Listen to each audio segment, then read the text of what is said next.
Good from this distance. It's too late. I'm good from this We're distance. live. Hi, everybody. Scott, do we get hot forehead this week? Scott, can I get some forehead? No, camera's gone. Damn it. Oh, Hey, everybody. Welcome to bonus content. I'm Alex O'Neill. And Scott, Nobshin, and Tony are here. We got the fam back together again. hello. Hello. No. None of this fucking Australian who abandoned me bullshit. What? He came into my life like a whirlwind. And then he left me. And it destroyed me. Actually, NATO is like already in the chat, like already talking. Yeah, he is a good book. Yeah. Like literally the first comment in the live chat. My boys from NATO. He's on a plane right now watching us. That's how fucking committed to this. I'll say like I love Nate so much. He's just genuinely one of the most like good vibe, good energy bringing people I've ever met in my entire life. Like as soon as he got to New Jersey, and then like every morning after, since he left Maryland to go to New Jersey, Yeah. he would send me a DM saying, "I miss you so much." he's just a fucking sweet boy, and it's adorable. Also, shout out to Meerkat280 also in the live chat because he wanted a shout out too. I guess that's all bonus content is from now on. It's just bullshit and shout outs. Good. That's what it should be, really. Yeah, that's what the boner and bonus content stands for. You know it. For people that actually do consume bonus content in this wonderful video format that it is, I'm using my like built-in camera right now because I'm still waiting on some stuff for my new computer, but I am using my new computer to record this week. And it's good. It's very. So when's that spoiler cast? So when now? That's true. The spoiler. Yeah, right. cast I'm waiting. is fair game now. We should pick a date and do that. Yeah. Whenever. Yeah. Well, I can't say that. Whenever except Saturday, because I will not be here next week. I'll be in New York. Oh, cool. Let's That's right. You're going do to it Camp Hearts. Tomorrow. I can do that. That's That's Alex's day, though. Come on. Yeah, I don't know if I could do a Sunday. I just don't know if I could do tomorrow. We'll figure it out. We'll figure it. Persona 5 spoiler cast forthcoming. I am still waiting on some stuff that will arrive on Monday. So anytime after then will be easier for me. Like, what stuff in particular? I'm getting so I have all USB-C ports on my computer, so I'm getting a USB-C hub. Okay. That fucking sucks, dude. I'm sorry. It's not as bad as I thought it was gonna be. But it's still pretty bad. It's still pretty bad, but like I'm excited because I'm getting a bunch of new stuff. Yeah, that at least is, like is if they USB-C end up native. Yeah, if they end up actually like going with C for the most part, then you'll be fine. And it'll be cool. So like there is an Elgato. So one of the things I ordered was the Elgato HD60S. Which is super nice because it's USB-C. It does 1080p, 60 FPS streaming, and it's zero latency on my computer screen. That's nice. Kind of like their like onboard like in computer capture card. So like I could actually just play off my computer screen as well, and that'll be much easier for streaming. And there's actually I got this cable which came today. The Elgato probably won't come until like next Wednesday. It's this chat link cable, which lets you capture PS4 voice chat into the Elgato. Oh, So cool. into the recording and/or streaming I'm doing, so it's a higher quality stream, in addition to like being able to hear like party chat and everything. So I don't have to fucking like set up some nightmare Skype situation or stream from the PS4 directly, which is what I had to do before. That also works on Xbox One, and it'll also like work on with Skype on the computer. So I'm pretty stoked about that.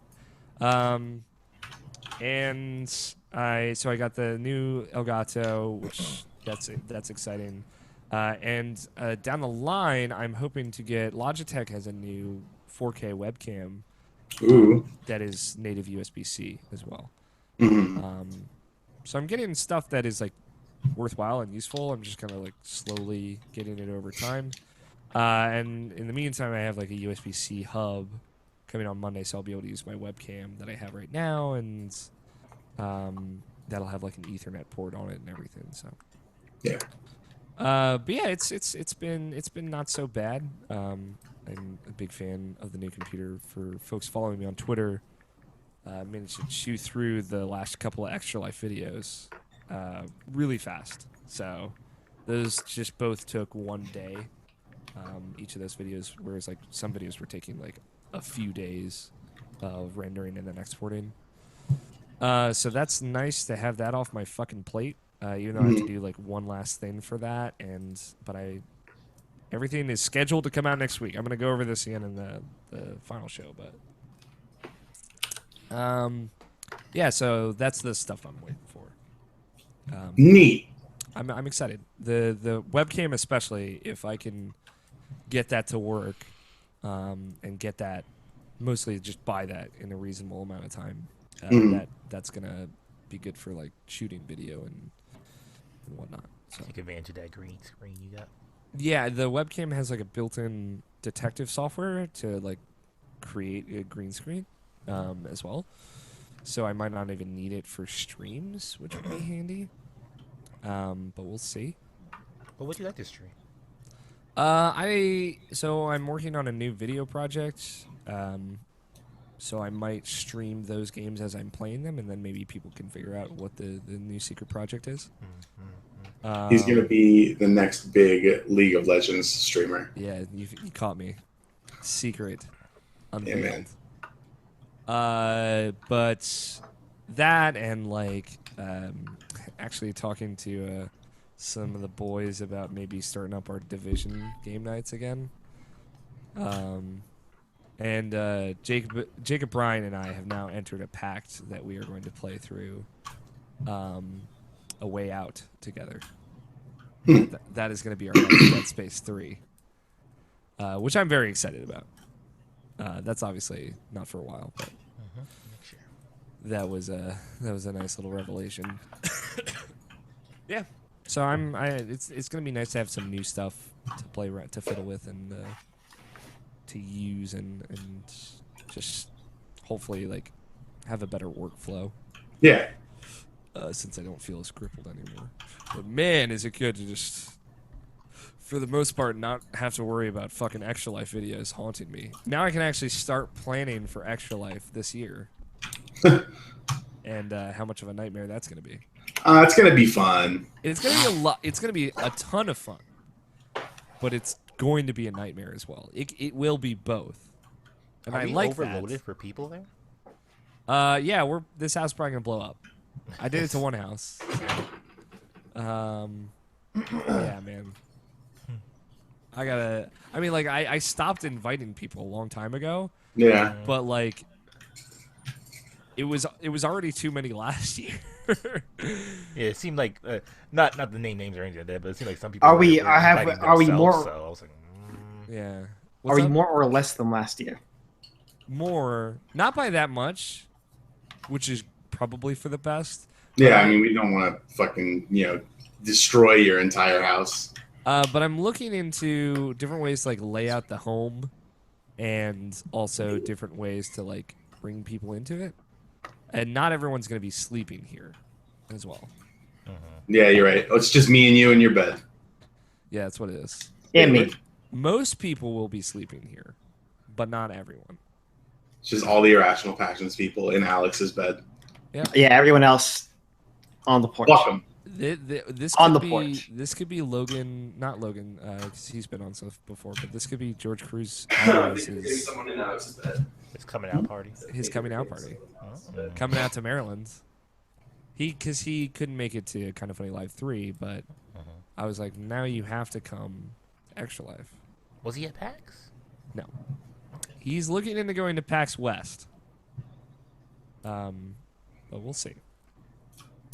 Nate really wants to come to Extra Life after the stuff that I told him. Hell yeah. He can't. He knows he can't.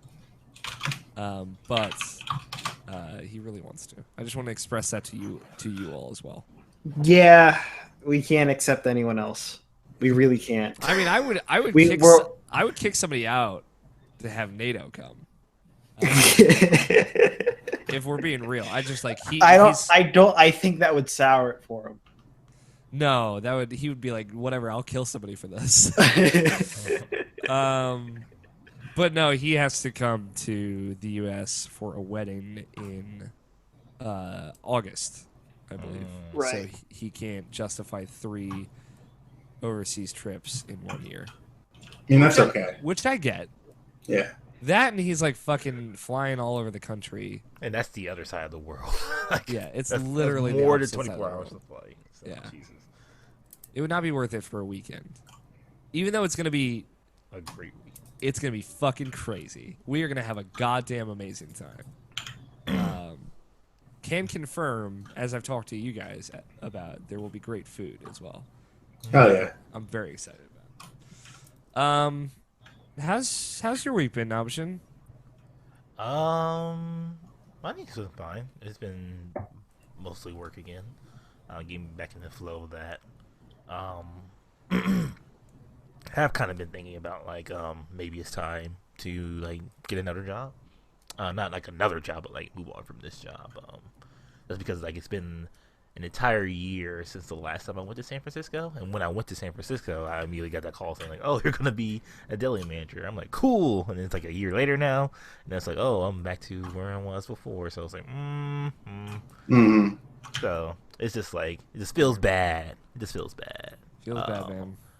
Yeah, but I don't know. Like I asked for letters or recommendations from my managers, and they were not pleased that I asked for that. But there was like, I was like, we want the best for you, but like, don't fucking leave us at the same time. So,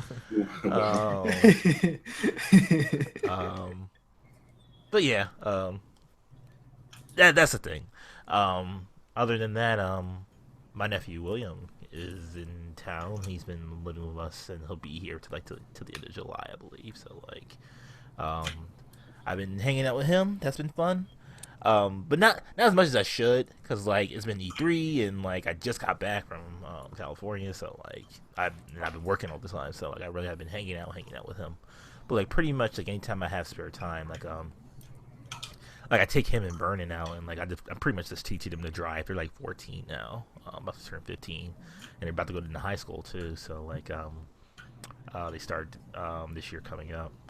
So like I was just taking spare time to teach them to drive a little bit. They're a little fidgety right now, but like they'll eventually get better. Cause like it's somewhat of an everyday thing. Didn't do it today because I slept most of the day, and I had to do this right now because like we usually go like around this time when it's like at dusk, and do that. So yeah. That's the other thing I've been doing. And probably like the last thing is like I got I'm feeling good about video games again, so like I've started playing a little bit more of that different stuff. So like yeah, I've been experimenting with some video games.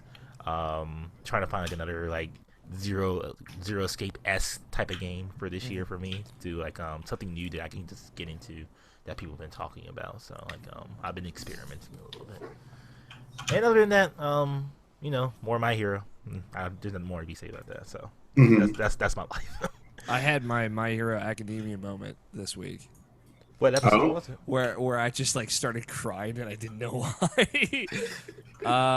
It was episode 21. What was on that one in particular? It was the very end when a certain character turns around and gives like a trembling thumbs up. And then I was like broken just immediately. And I was like, wow, I didn't expect this to come out of absolutely nowhere. Then it started to really sink in. So, and then I proceeded to watch all of the available episodes to me. So you broke through the mold of the dub. No, I mean, I haven't watched anything that isn't dubbed. Oh, so I didn't know how far the dub was, honestly. They were on 24. Okay. I think 25 is up now. I have no idea like how that actually is. Is it like literally like maybe like 2 or 3 days later the dub version comes out? I think it's a week. Okay. Or a little bit longer, because I think it must be longer, because I think it's like 3 episodes behind. I'm not sure, but yeah, it's good though. I'm like amazed at the work ethic that people are putting in to make that like a working thing. That Yeah, because if you remember how it used to be, that it, X amount of weeks behind wasn't a thing. yeah, exactly. Dub came out whenever, The and dub it came was out usually really like 2.5 years later. So like I mean, obviously they get the episodes early, but still like to get everyone in the studio to record that, like it's like some Telltale Games shit, Mhm. where they're like getting people back and back and back, like weeks and weeks and weeks in a row. It's got to be a lot. So, but yeah, I had my moment, so I get Good it. for you. I'm right there. Good for you. Very emotional. Just took me. I got there. What about you, Tony? How's life What have been? I done this week? Yeah, what you getting up to anything? Nothing super exciting. I don't know. Like, it's been a super chill week. Like last week, we were hanging out with NATO, so like we went and did a bunch of tourist shit and like saw the Hoover Dam and stuff. Damn. So Dad. since then, yeah, dude, we saw big fucking man-made rock. It was lit. Fuck yeah. But since then, yeah, it's been pretty chill. Just kind of hanging out, you know. All right. Rad Yeah. AF. Yeah, watched all the E3 shit. It was kind of cool. I worked every day this week, and I didn't watch any E3 anything, like, really. I watched the first 40 minutes of Easy Allies Reactions Night 1. You have to watch like the last 2 hours of the last day of Giant Bomb. Well, I'll get to Giant Bomb style. I'm gonna watch all of it, or as much That's as the Dave Lang part. Oh yeah, it's always the last segment. Now. Yeah, so good. It has become the tradition. I'm always pissed at myself for not watching that live, because like the Twitter experience alongside that is also magnificent. Mm. Like the only year I watched the Dave Lang Vinyaki Boys segment live was the the year that Dave Lang gave out John Vinyacki's phone number on Twitter. It was the other way around.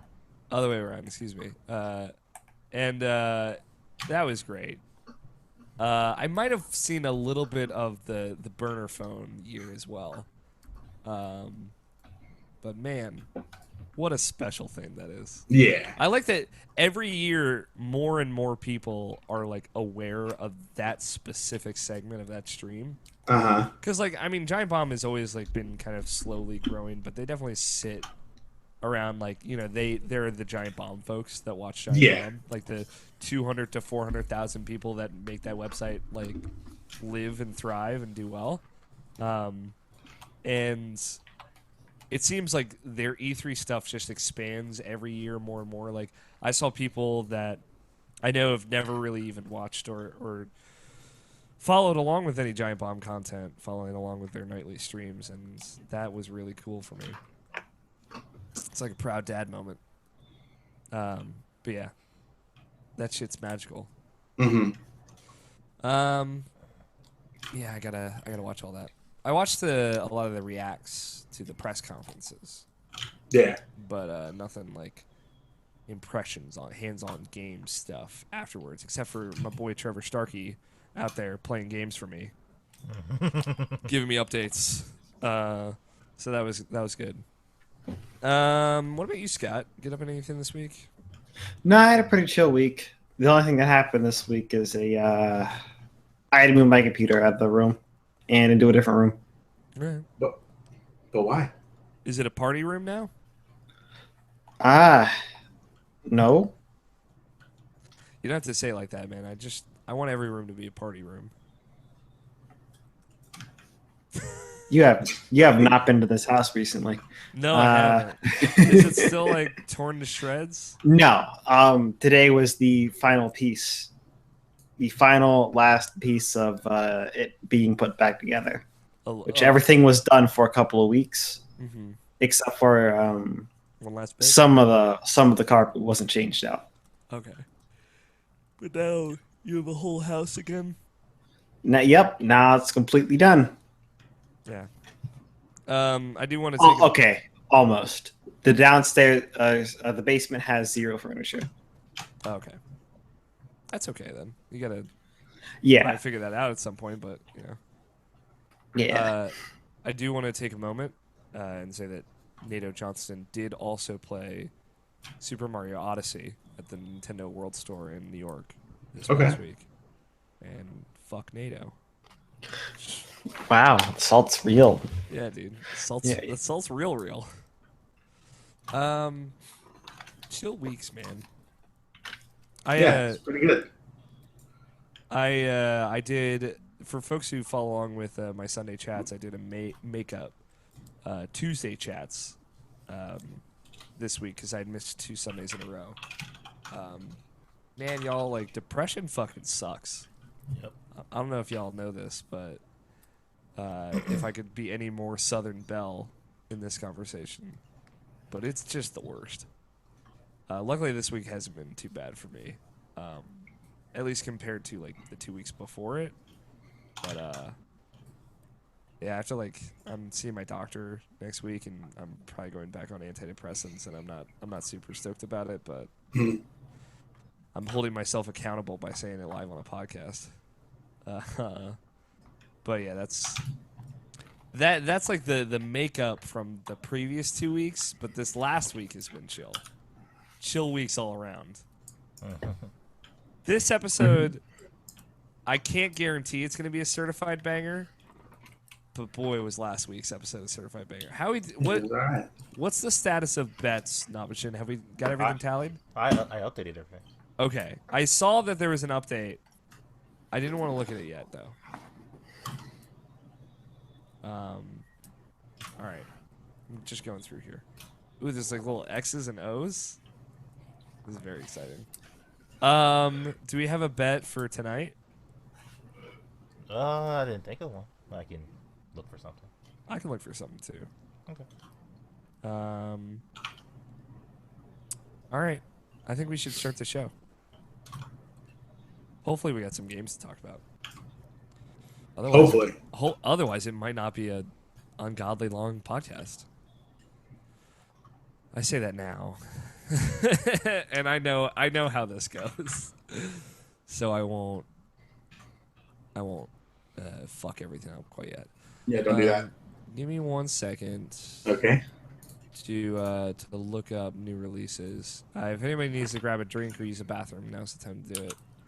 All right.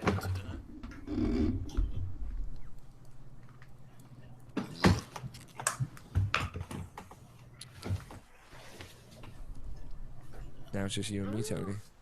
No. This was my plan all along. No. Shit, you, me, and the internet. All ARMS came out yesterday, Tony. What are we doing? Not buying that game, I guess. I need to get on that. Ugh. God Wars: Future Past. What a terrible video game name. Yeah. That's me. Oh man, that's terrible. Oh, it's like a tactics game. God Wars Future Past. What does that even mean? Future Past. What is this? What's the publisher?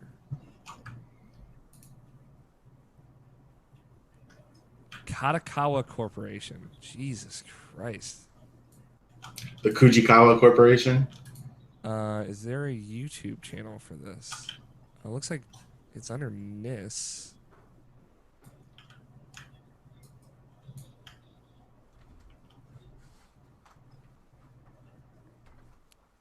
God Wars Future Past. I want to say that name over and over again.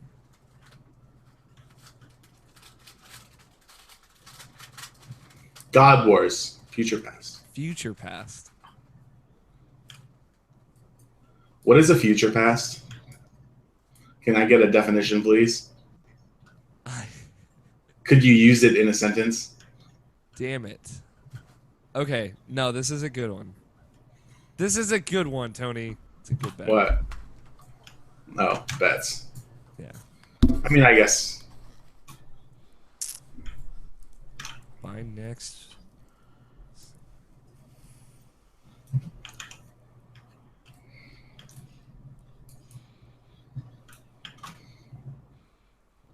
And it's like God Wars is all capitalized.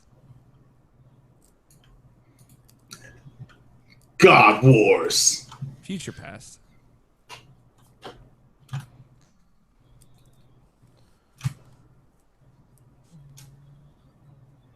I got a good bet, not Shin.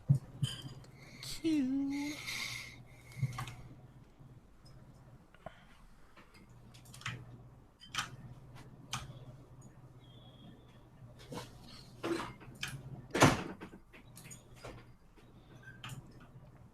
So Beanstone never played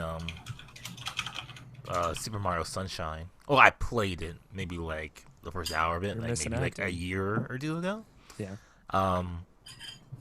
People said like Bowser Jr. was in that game. I was like, oh, Bowser Jr. was in that game. Yeah. And then I remembered like, oh, that game, they talk in that game. Yeah. So I was like, I'm gonna look up a cutscene for that game because I never seen it. So I was like, and then I just saw Bowser Jr. just calling Peach Mama Peach and stuff like that. I was like, oh, so this is the whole origin of that shit. And this is why. I don't know. That's weird. It's weird.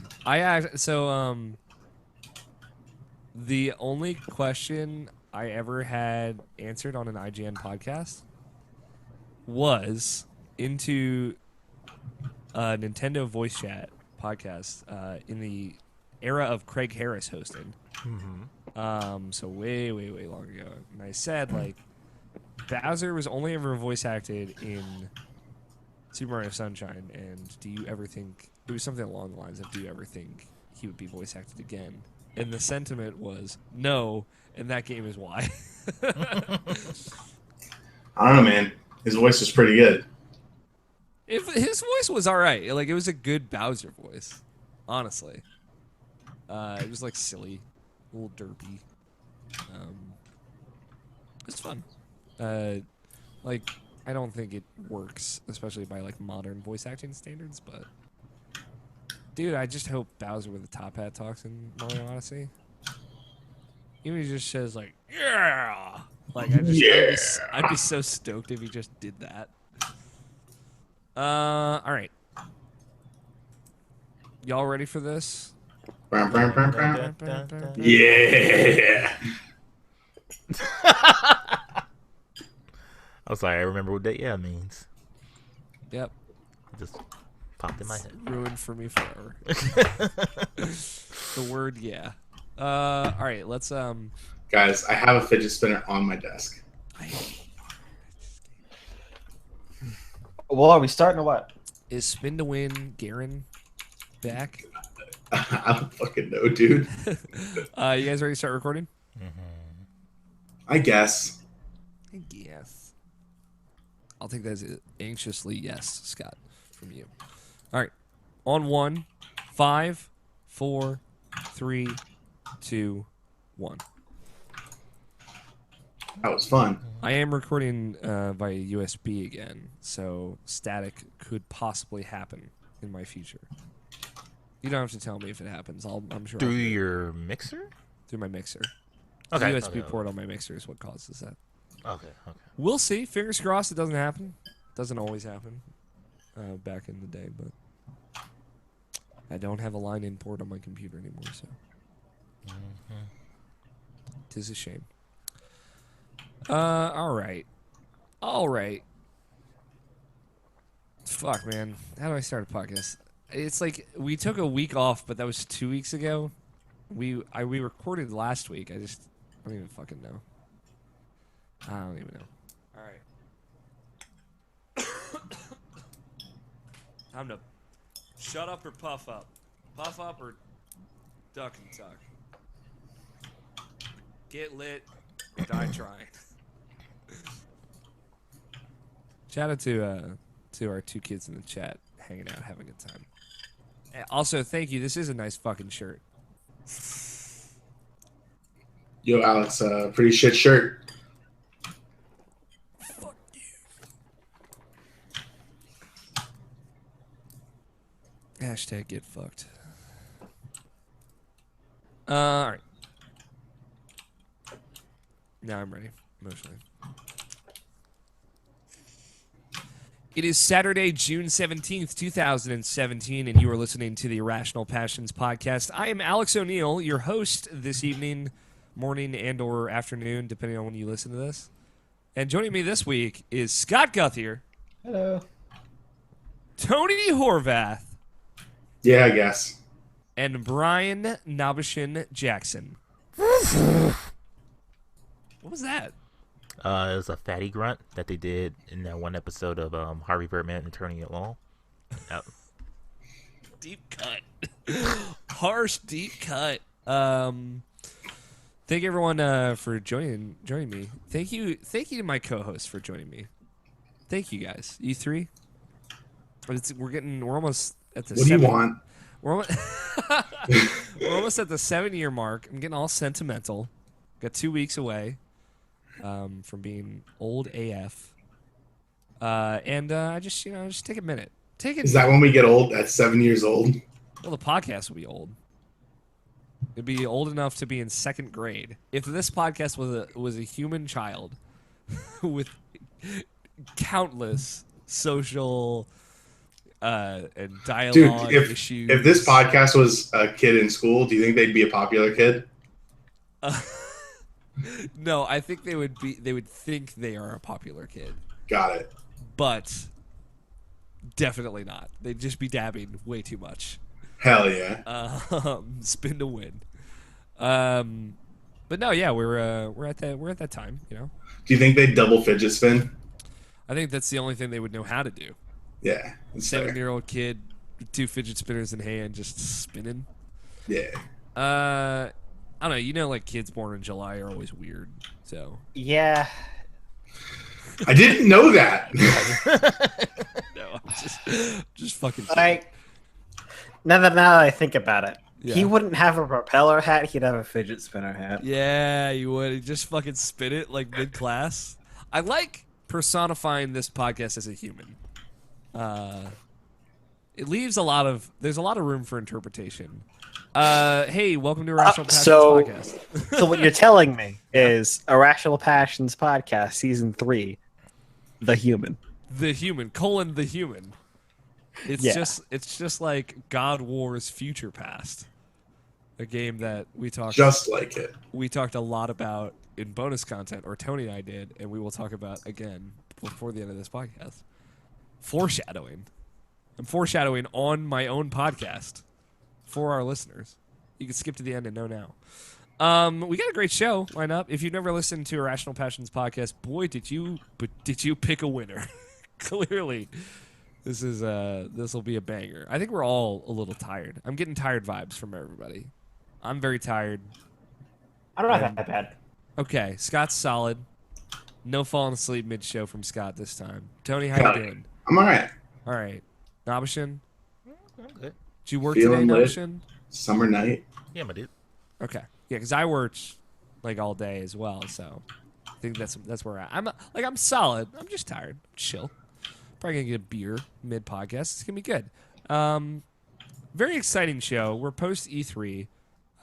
Obviously, none of us went to E3. We know some folks that did, but we've been some of us have been ravenously consuming E3 content from home, and what we're gonna do in place of news, because I feel like we, for folks who don't know, we did a bunch of post shows of all the different like press conferences or the Nintendo Spotlight for Nintendo.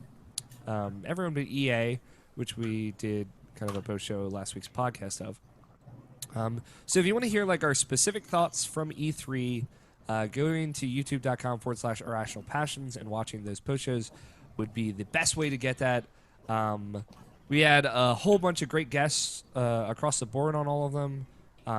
Shout out to you guys for holding it down for the Microsoft one. While Nato Johnston and I watched that presser. You guys did a really great job. It's good to get a lot of different opinions too, kind of like different gradations of folks throughout the week and throughout the weekend. So we have one for Microsoft, Bethesda, Sony, Ubisoft, and Nintendo. So that's 5 videos in total. And like I said, last week's podcast, episode 331, kind of acts as our EA post show because we recorded after that because EA is trying to move E3 just as further back as they can. So that's something you should go look out for, especially if you want to hear our specific E3 thoughts. I think generally what we're going to talk about in news is just anything that kind of slipped through the cracks or that we saw or heard or previewed or saw previews of and want to talk about. And maybe like what we're most excited about coming out of this show. Again, as folks that were not there.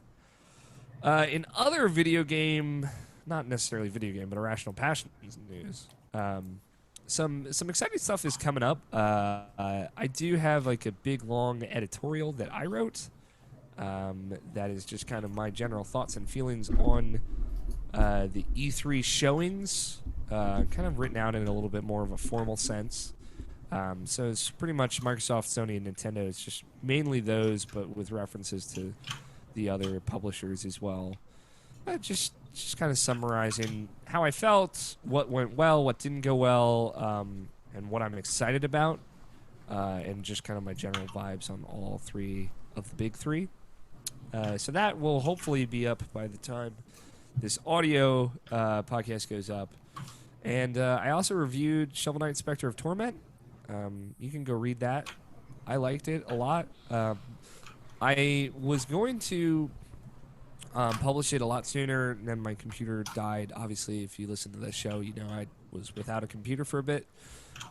Then when I started playing Plague of Shadows, I actually really wanted to kind of see that through, so I would kind of have a comparison between the two.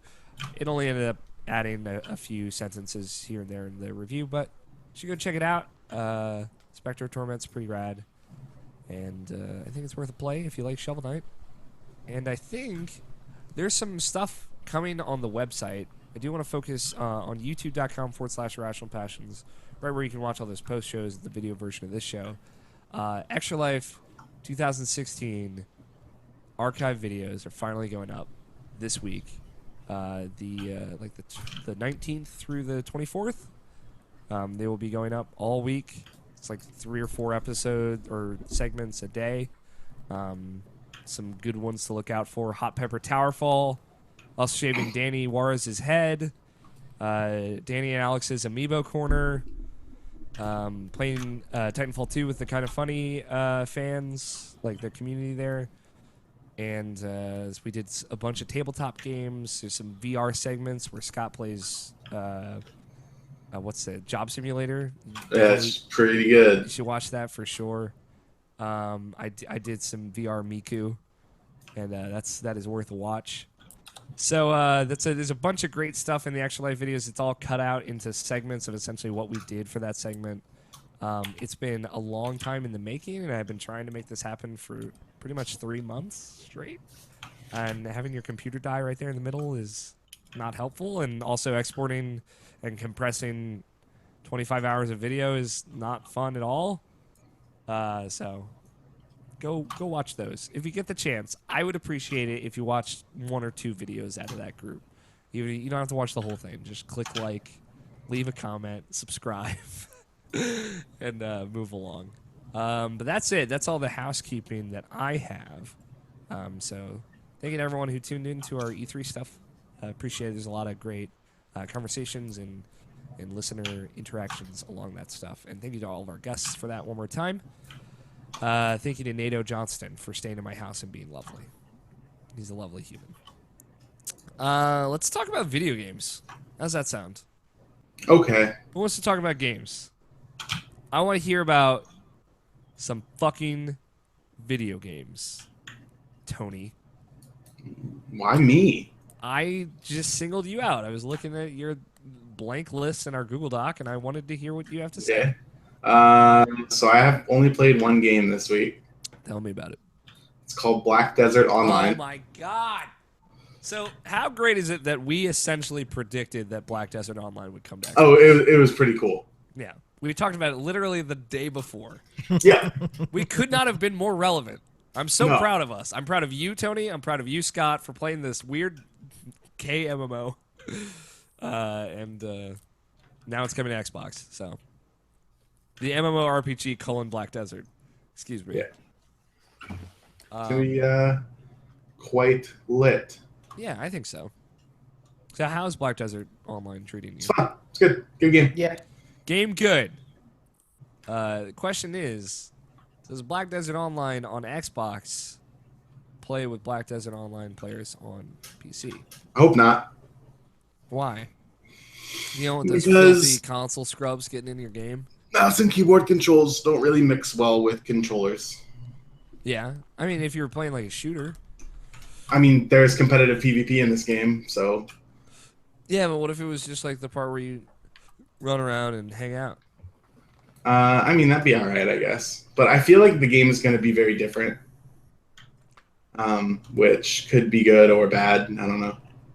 I'm interested to see. So, like, do you think the character creator is going to still be lit? Yeah, it won't look as good, but it's going to be fine. Then, what the Power fuck of else the could I ask Xbox for? One X. Yeah, let me tell you about my Xbox One X. I mean, it's still going to look like garbage, so... Wow, Jesus. That's not what my 4K TV said. I don't even have a 4K. Yeah, how many times they said 4K in that fucking press conference? Like 17. That should have been one of our bets. It was a lot of times. To be fair, we had good bets. I overestimated how many times people would say... They would kill an animal in the Far Cry trailer? Don't bring that up. I overestimated how many times people would say, and you're going to love it. I admit that. I don't remember what I bet was there. Namashin as the bet rally champion was, and you're gonna love it, ever said? No. See, and like, you know what? That is a phrase that has been leaned on in the past, but we have to look forward to the Xbox One X. Please look forward to the Xbox One X. So you know, Pobody's nerfed. We learned a lot for our bets this year.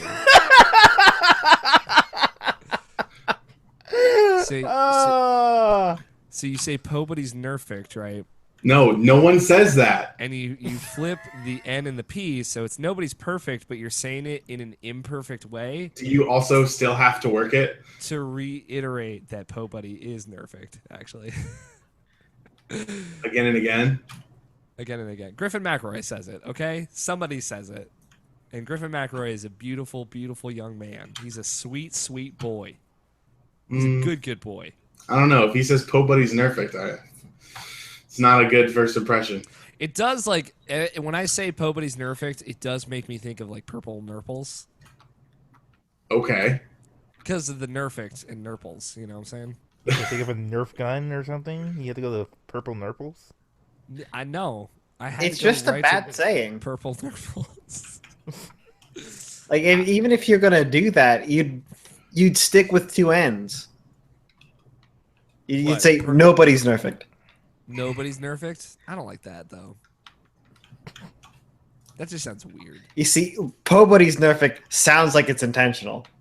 It is intentional. You're still doing it right. Yeah. That's so that doesn't count as an imperfection. It's a layered... It's a very nuanced phrase, Scott. No, that doesn't count as nuanced. It counts as dumb. It's beautiful. And, like, you don't have to recognize that. That's fine. This one's just for me. Right? Nobody's nerfed. How is fishing in Black Desert Online? Most important question I'll ask you all day. I haven't fished in Black Desert Online, I think, since last week. This is bullshit. Right. I've had other shit to do, dude. What have you been doing? Have you been running back and forth across the map on horseback? Well, since last week, I've changed, like, my main character 3 times. Great. And, well, okay, so what I've done when I'm not playing, let me see. A lot of the time I'm training strength, which means you just get something really heavy and walk back and forth forever. And that will increase the maximum amount of shit you can carry in your inventory at once by a little bit. Okay. Based on what level of that you are. Or you train your breath, which just means you force yourself to sprint back and forth forever while you're AFK. And that increases the amount of time you can spend sprinting. Or doing other such activities that may require breath. Wait, real quick. I don't mean to interrupt. You know that. Yeah. Would you consider this breath wild? No. Okay. Tame breath. Very tame. Okay. Continue. Yeah, so all that, and then I would do like processing overnight. So like I have I have an entire empire of basically slaves that work for beer that will mine a bunch of different resources for me, as far as like potatoes and like wood planks and shit. I sustain Abishin's question. Are they What happened? black? No, they're all white. Good. Getting what they deserve, finally. They're called like, apparently they're just workers, and you hire them, and then they're paid like, by the city that they are in. Are they like but house I don't elves? have to pay them. Is this a house elf situation where it's like a no, I do have one goblin, but most of them are humans. That's fucked up, man. You should let that goblin go. I don't know. He's a professional goblin. All right. Well, as long as he's professional. Yeah. I'll allow it. All right. So you have an empire of so cheap labor. They're set up in a very specific way. Like, this is a very difficult thing to like comprehend from other MMOs, because this is one of the most unique things about this game, is that you can set up this passive income empire of basically slave workers, like I said, that will mine resources and gather stuff for you so you don't have to. So like at any given time, I've got something like 35 workers that are, every 40 minutes they'll gather like 10 or 12 potatoes or a couple things of barley or whatever. And then you can take those raw materials and either sell them or process them into different stuff. So the worker empire is sustained by, basically they work and they expend energy to do so, and you replenish that energy by giving them beer. That's all they want is beer. So I make my own so I don't have to buy it. So I have a bunch of workers set up to get potatoes, barley, wheat, corn, that stuff, because you can cook that into beer. So I've got like a couple thousand of those in my storage. So when I'm going to bed or whatever, I will go get like 1,000 potatoes, go over to the guy who sells cooking shit, get leavening agent, mineral water, and salt, and then just leave my character overnight just cooking like thousands of beer.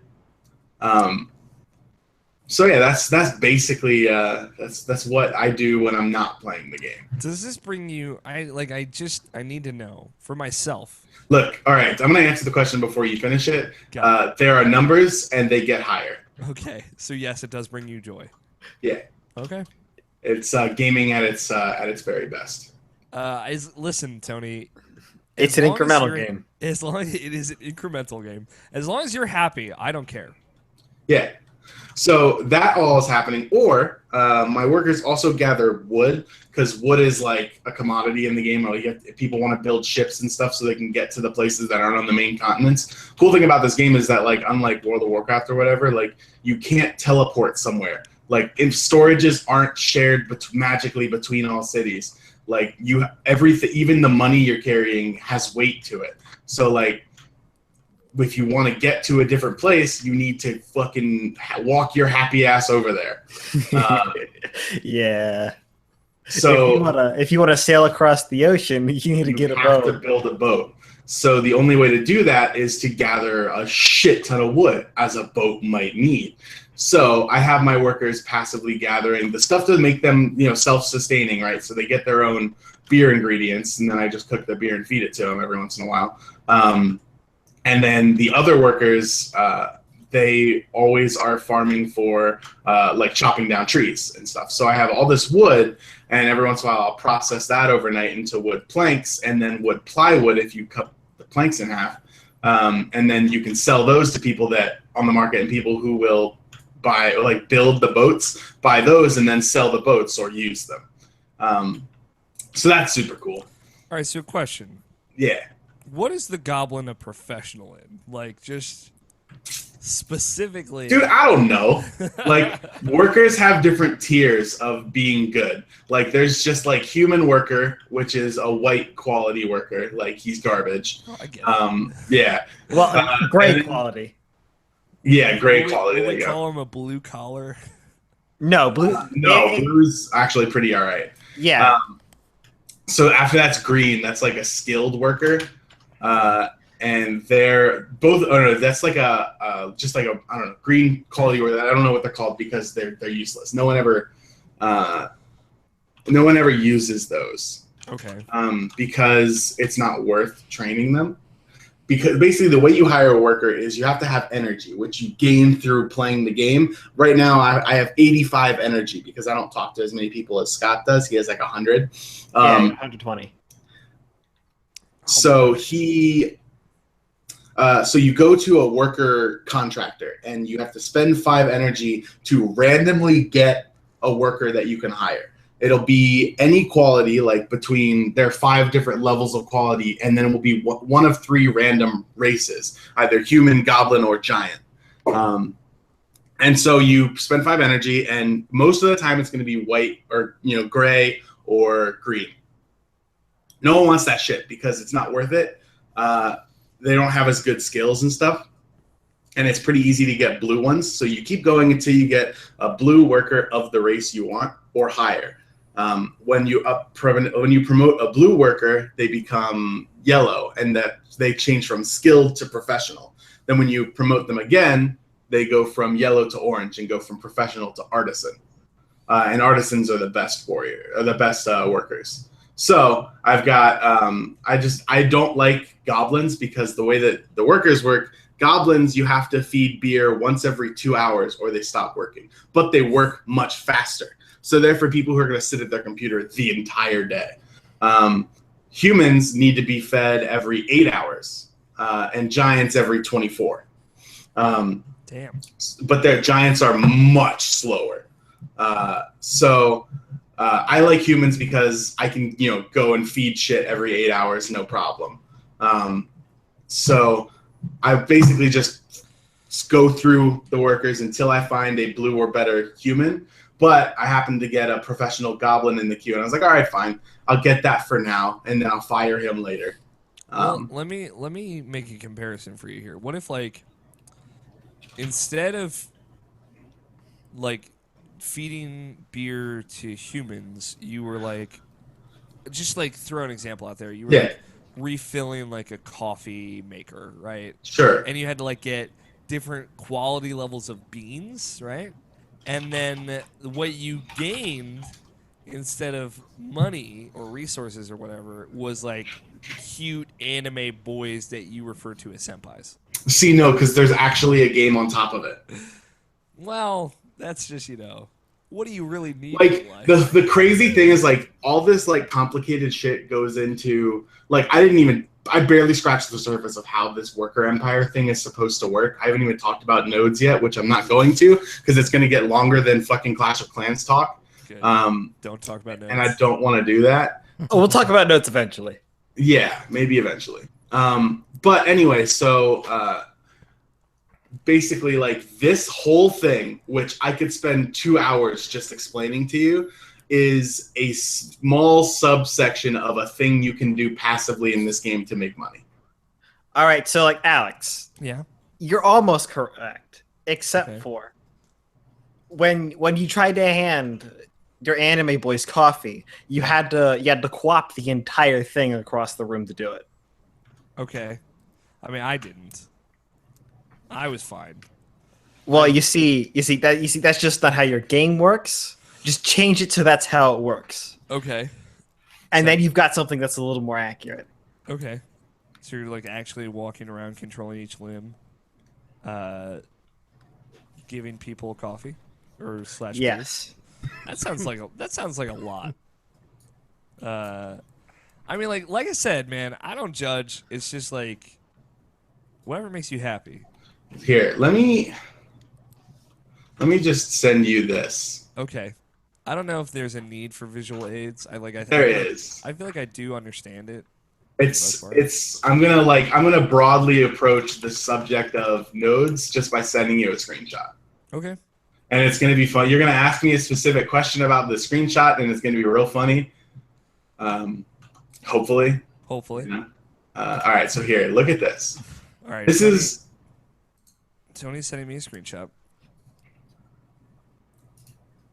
All right. So that's the view of my world map. Okay.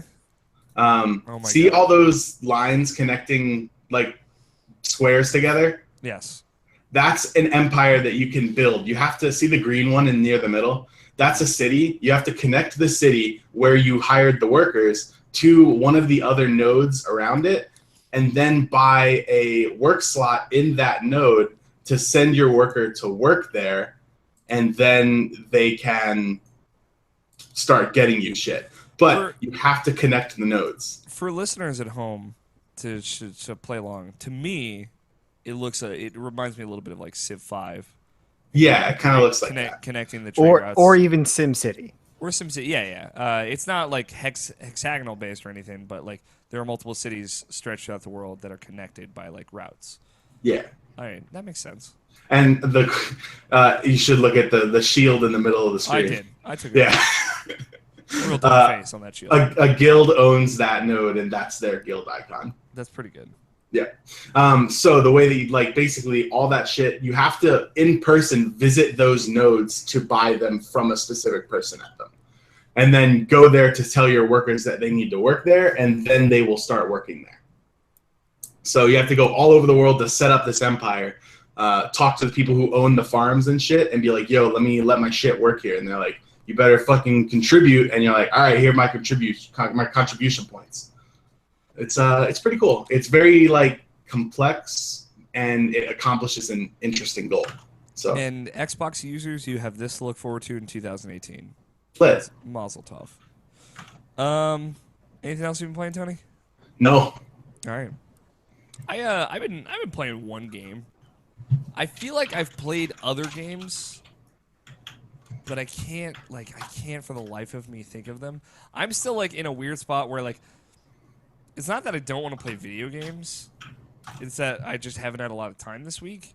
And then I decided to watch the entire Dark Tournament arc of Yu Yu Hakusho, which I still haven't finished. You know, not for any particular reason, other than that's a very good arc of that anime that I like a lot. And so I've been doing that. So my spare time has been kind of taken up by that. But I've been bouncing back and forth between a few games, and I think the only thing I really sank any time into was like Alundra, which for some reason I had a strong inkling to play. Alundra was the next game that I was going to do a Let's Play series of, which I still plan on doing, like just a normal ass Let's Play of just me playing a game. Still plan on doing it, but I'm just kind of like doing a cold run through it. So I played through. It's hard to I've only ever finished that game once in its entirety. It's very long, so it's hard for me to know for sure how deep into it I actually did get. Alundra, for folks who don't know, is a PlayStation 1 game, which I've been playing on PS3 via PS1 Classics. And it's a really rad game. It's a Zelda-like. So it is a top-down, sprite-based adventure game, action-adventure game that plays sort of like Zelda, and you go through dungeons and you get new items that let you access new areas. It's also got the way that exploration works is it's a bit Metroidvania-esque in that for example, I got these boots, and these boots let me jump normal height up when I'm in sand or shallow water. So now that I can jump in shallow water, I can get onto these platforms that I couldn't get to before. So now I can access this whole new area. So it's got a little bit of the Metroidvania hinge to it, but for the most part, it's you go into dungeons, you're collecting 7 crystals to eventually get to a last palace. But it's very, very intense puzzles, a lot of logic puzzles and word puzzles, as well as actual environmental puzzles of moving blocks and navigating and pressing on switches and things like that. It's a lot of fail states for puzzles in that game too, so it's a lot harder than I think a normal Zelda would be. Just kind of goes that extra mile. I played through the first 5 or so hours of the game. It's still just as great as I remember it being. Oh man, that's like that's such a lost gem. I very rarely find people that have actually played through that game. I think I've only talked to one person that I know that's actually played Alundra start to finish. Yeah, it was just like a weird thing. It was like I was gonna play Alundra or Okami, like that was just where I was at that day. So I ended up with Alundra, but maybe I'll keep chipping away at my Persona 5 second playthrough and get back to some other stuff later down the line. But since I've been traveling and E3 was happening, I've been out of it, out of flux for a little bit. Haven't been able to really settle into anything. But I might be, since I'm going to be streaming next week to test out some stuff, maybe I'll play like some Overwatch or some of the Division. We'll see. We'll see what happens. But that's it, man. Like I just played that one game, that one video game. What about you, Scott? You got any video games? Video games? Not too much new. Okay. It's a light week, you know? Yeah. We're kind of like, Scott's been playing just Black Desert Online and PlayerUnknown's Battlegrounds. Pretty much. That's good. Those are good games. The other thing is I played a little bit more Flint Hook. Yeah. But I didn't really get anywhere. Yeah. That was kind of like where I was at last time I played Flint Hook, too. So, which was like just before I left for San Francisco. Did you finish that game yet? No. Fucking casuals. No. That game's hard, man. But like good hard. Yeah, like good hard. If I played it like 3 hours a day every day, I'd probably be able to finish it in like a week or whatever. But I don't know. I'm enjoying taking my time with it. I don't want to like blow all the secrets. Maybe. Yeah. Maybe more than 3 hours a day. I mean, like, think about it. The difficulty spike from boss 1 to boss 2. It's a lot. Yeah. That through 4 more bosses. Yeah. It felt like a natural difficulty jump up though. I don't know. I need to play more of that game. I would like to at the very least. But I also like I don't want to run out of content in that game. So not that I think I will. I just have that terrible anxiety that it will happen even if it won't. What about you, Nabashin? What you got? Like I said, I kind of got on my video game rut that I've been having for the last month or two. Ever since this beat Persona 5, I've pretty much been like this video game rut. Didn't really want to play anything other than Persona 5 and a little bit of Kingdom Hearts, and you know, I finally broke through that, expanded my horizons somewhat, and played some other new things. But I did play some more Kingdom Hearts, and I was done with that game. Through that playthrough. There was an update on there. Apparently, like they they added theater mode to they added a 1.5. theater mode and an additional scene to 358 over 2 days. Yeah, apparently there's a fight at the end now instead of just like doing that cut to scene. black. Yeah, and then it's like, oh, something just happened. I don't know what happened, but I figured that's cool. I'll get to that naturally though. I really want to see that actually, just to see how they did it. But like, I'll just get to it naturally, see how that flows. Yeah, I mean, I don't know if they would have had to do additional VO for that. I doubt it.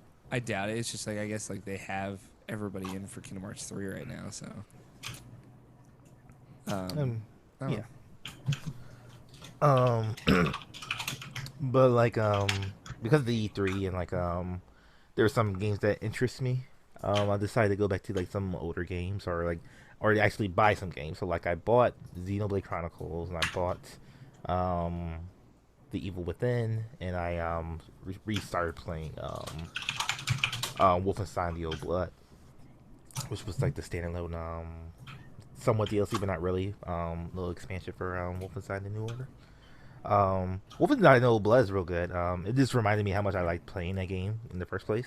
The only reason I didn't beat it before was for some reason, like I don't know why, like I was just stuck at like some part at the very beginning because I didn't know what to do. Or I couldn't figure out what to do, or I just wasn't paying attention that first time I played it. Because like all you had to do was like turn off the power, to stop these mechs going.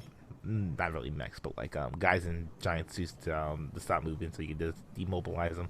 For some reason, the first time I played that, I didn't remember that or just didn't know that, and like I was trying to like take them down by brute force and died every time. So like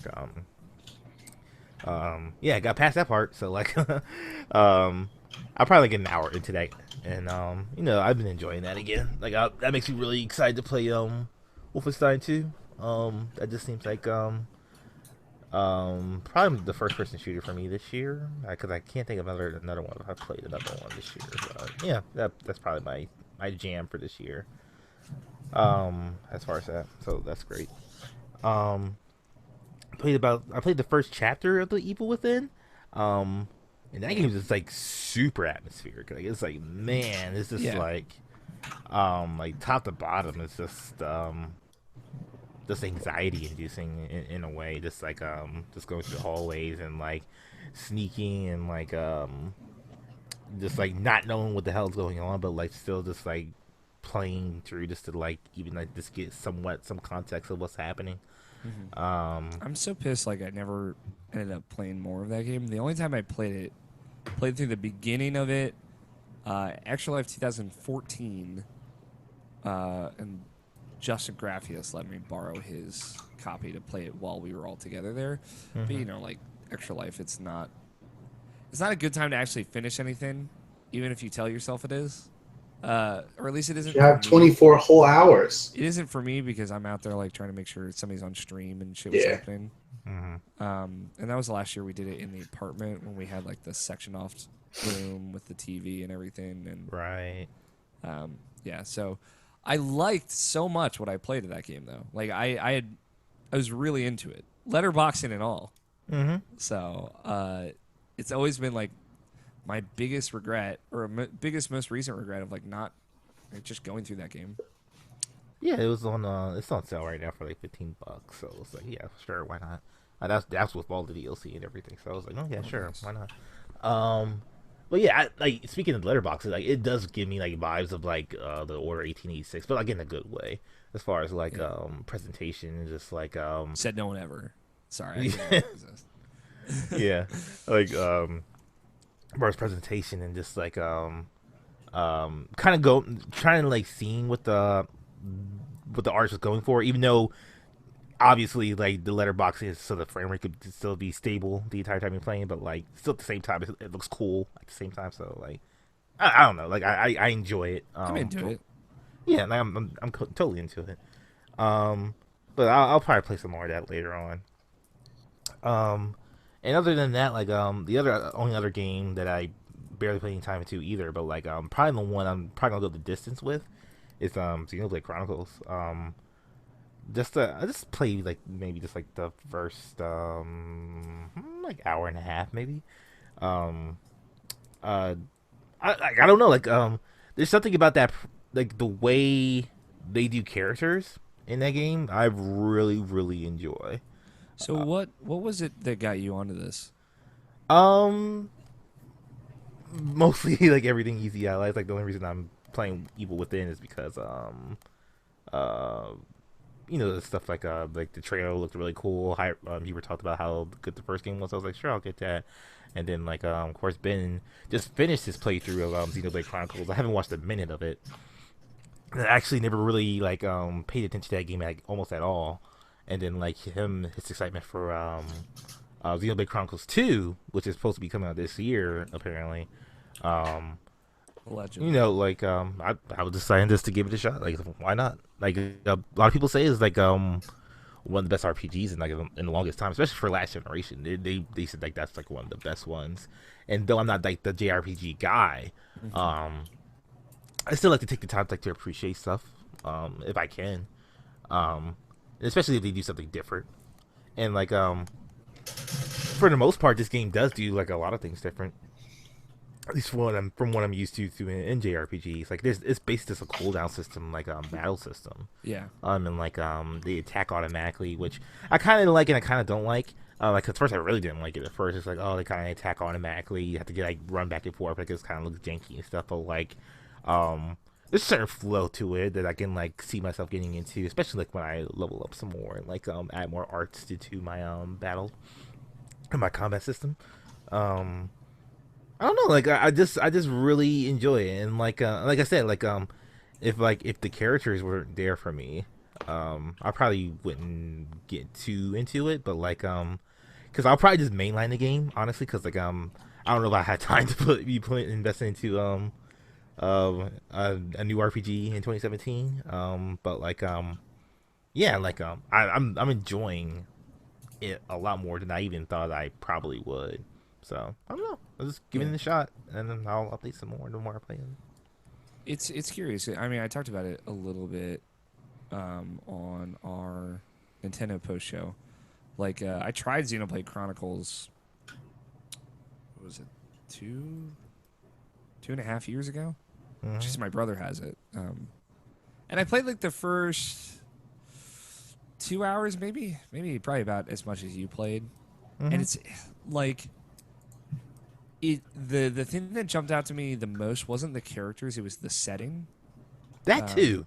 The setting is very, very cool because, like, like the whole setup of the game is that these two titans were fighting in like a world, like the universe was like a giant ocean, and these two titans were fighting, and they got caught and they froze, and like the planet that exists within this giant ocean universe is the actual physical body of these two titans. So the whole world that you explore is on these two giant Goliaths. So like when they zoom in, like right there at the beginning, all the way down to like the minuscule details on like this fucking shoulder pad or whatever, and you're in this giant town, and like when you're walking around, it by no means feels like you're on a thing, or like a humanoid shaped thing. I thought that was really cool. And that was the thing that stood out to me the most. And the combat definitely, because the reason I stayed away from Xenoblade for as long as I did, other than the fact that I'm looking at how long to beat, and it says main story plus extra 102 hours. It's like, main story alone 68 hours. And other than the fact that it was so long, it was just like, everyone says it's like MMO combat, which is the main reason why I stayed away from Final Fantasy 12 as well. Just that kind of gameplay just really is off-putting to me. And it was better than I thought it would be, but it was definitely not enough that made me want to keep playing it. Right. That is one of the things where I like, above all else, I wish I could at least be a part of the conversation. But like nothing really stood out to me. So I don't know. It's a curious game. At the very least, like it's that, and I think like The Last Story is the other big one on Wii. But I feel like The Last Story wasn't as well received critically. But two like very curious Japanese RPGs that I'd love to know more about. So, I mean, playing it on Wii U is like sort of an advantage as well, because like I think that's like probably the only game that you could just play on the Wii U gamepad when you're in the Wii U mode, or Wii mode. I'm sorry. So you can just play it just on that, and like actually use the gamepad, because like everything else you have to use like the addition to your the Pro controller with the with the Wii mode and stuff like that. So like that's also like a cool selling point. Like it's almost like playing on the Switch or something like that, except you got this big bulky thing because it's a Wii U gamepad. yeah. But yeah, like I dig for what it is, and like I'm actually like after playing it like for like an hour or two, and like hearing like the voices for Xenoblade Chronicles 2, and see that they still have like the same type of accent to them. Like I'm that's like like that's respect right there to, like for them to actually like do that again. So like, because it was just a Nintendo Europe game at first before they brought it to America. So it was like you didn't know if they'll try like to Americanize it a little bit more. But like now that Xenoblade 2 is actually coming over here, but yeah, it's the same like type of vocal ranging that I appreciate that. Yeah, it's like that series is so interesting to me, and like I don't know if like there's a progenitor to Xenoblade itself, like if there's something that came before it. There's so many Xeno games. I believe. There's Xenogears, there's Xenosaga, There's a lot of different Xeno games, and I think they're all separate or tertiarily related. But yeah, I don't know, man. Xenoblade Chronicles seems cool. It's just like a game. At least right now, I'm like comfortable keeping it arm's length. But I'm curious to see your thoughts as you play more of it, even if you just do end up mainlining it. I will say, like, as you were talking, I purchased The Evil Within and set it to download to my PS4. So with all the DLC and everything, so Yeah, like let me know with that one because like that's probably the one I'll have to drop. I think I'll be like playing Wolfenstein and Kingdom Hearts and Xenoblade at the same time, so I'll probably have to drop Wolfenstein because like but yeah, like if it really speaks to you, let me know. So I'll probably go back to that game myself. yeah. And I'm trying to find like a good deal on Nier Automata. I'm at the point in my life where I want it. I'm ready. So that I might see if I can hunt down either after I get paid again or before I get paid next. So we'll see. Anything else you've been playing, Notion? No, that's pretty much it for me. I've gotten past that point where like Mario Kart's like an everyday thing for me, so it's like not that I'm completely done with that game, but it's like more of like, oh, I don't really need to play you every day now, or I don't need you to like to somewhat satisfy my video game hunger type of thing. So Yeah, it's been good. Yeah, we haven't had a chance to get like a Mario Kart night together. I miss it. It's a fun way to get a bunch of people together to play a game. Oh, I did play something else. I'm sorry. Okay, no, go for it. A little bit of Overwatch. I bought him with accent that game. Shit. Actually playing that game. Like I haven't played it for a while, and like I just leveled up one more. I played till I leveled up one more, which I haven't done in a long time. Like I think I'm on 21 now. Nice. That game still fun. I still like using Zenyatta. Yeah, that game's still fun. I should probably try to resend the rest of them eventually. I haven't even tried it yet. Yeah, I haven't tried her at all. So, and Zenyatta is still the dude. So, that's it. I think that's it for video games. I'm trying to. I feel like I have like a glaring omission on my list. Like, I mean, I finished Plague of Shadows, which I talked about last week, and played a little bit more Spectre of Torment before I finished and published the review. And there was like a PS4 thing that I played, but like not for very long. So nothing critically important, but maybe if it comes to me, if I have a come to Jesus moment about the video game that I played. We're gonna take a quick break, and when we come back, I just want to kind of talk about some things we saw from E3 at E3 that we're excited about. Want to talk about maybe any news that is relevant, and then we got a couple of questions and we'll throw it out. So we will be back in just a little bit. Pee so bad. So fun fact: when I buy something on PSN, I get 3 emails minimum. It's like adding funds to your wallet, It's receipt, and then receipt from whatever you're paying with. Yeah, so it's one is PayPal, you paid this to Sony. One is PlayStation saying thank you for your purchase, and the other is funds have been added to your wallet. I'm like, Jesus, guys. Yeah. And then like I have the PayPal app on my phone, so I also get a notification from PayPal, the application saying you paid this to Sony. It's like thanks, dude. Seems excessive. That's all I'm saying. All right, I'll be right back.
So now that we talked pretty much through all that podcast, I don't think I have anything more to say on E3. What about you guys?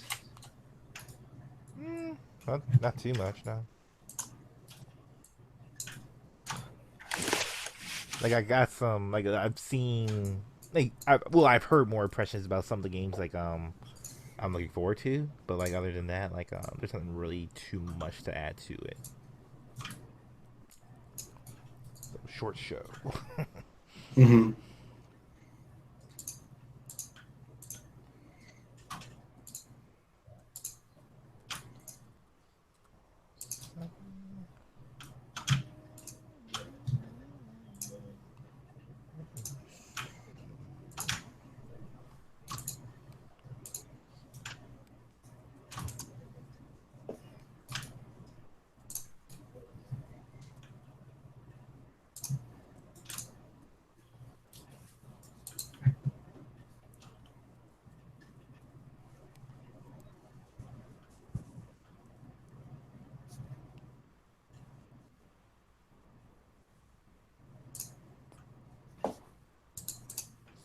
Gus is such a whiny little bitch. Wow. I just can't with him. Well, I mean, I told you that before, but I mean, he's your whiny little bitch. He is. He's precious and wonderful. It's just like I feed him dinner, and yet he's never happy. He just sits. He sits. That's because while he's eating, he wants you to rub his ears. It's true. Correct. While he's eating. While he's eating, and he sits on the floor and looks up at me, and meows. And I look down at him and I say, "Fuck you, Gus." And he just meows more, like he doesn't understand. But I know he does. No, it's more like it's not a like, not I don't understand you meow. It's a like fucking take it, bitch meow. Yeah, just like that, Tony. Exactly like that. I think it's more of a, hey, is this bowl clean? Kind of meow.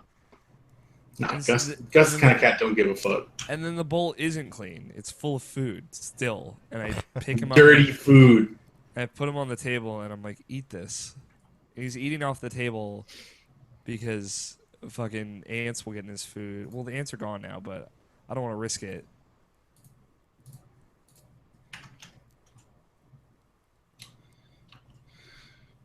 The ants are gone, man.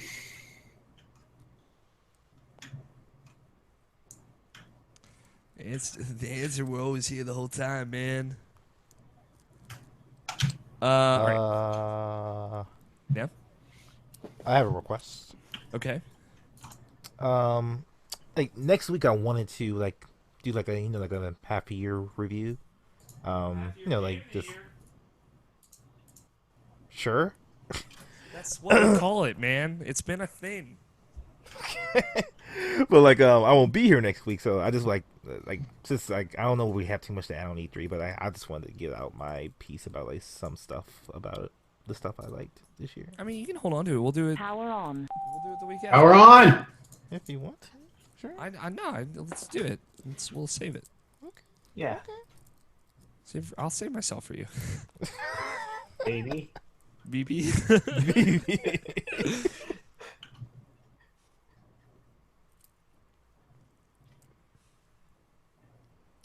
And okay, like reason number like 720 why like Antonio Ramos is my dude, Yeah. my best friend, because like I fucking just text him like what was it, like 2 days ago, and I was like, hey, like I know this is kind of last minute, but like, do you want to go to New York? And he was like, why? I was like, well, I'm going to New York for this concert thing, like I don't have a car, a mode of transportation to get there. Like, I was just gonna buy like a ticket for like a bus to get there, and like a plane back and whatever. Sorry. But like Ooh, scared me. well, like like if you want to come and like just go with me, like I'll pay for all the gas or whatever, and we can just do it that way. And he was like, okay, and then I was like, I'm probably gonna be busy from like maybe like 7 at night till like probably like 11. So like you'll have to find something to do like in the meantime between then. But like, He'll just hang out at a 7-Eleven.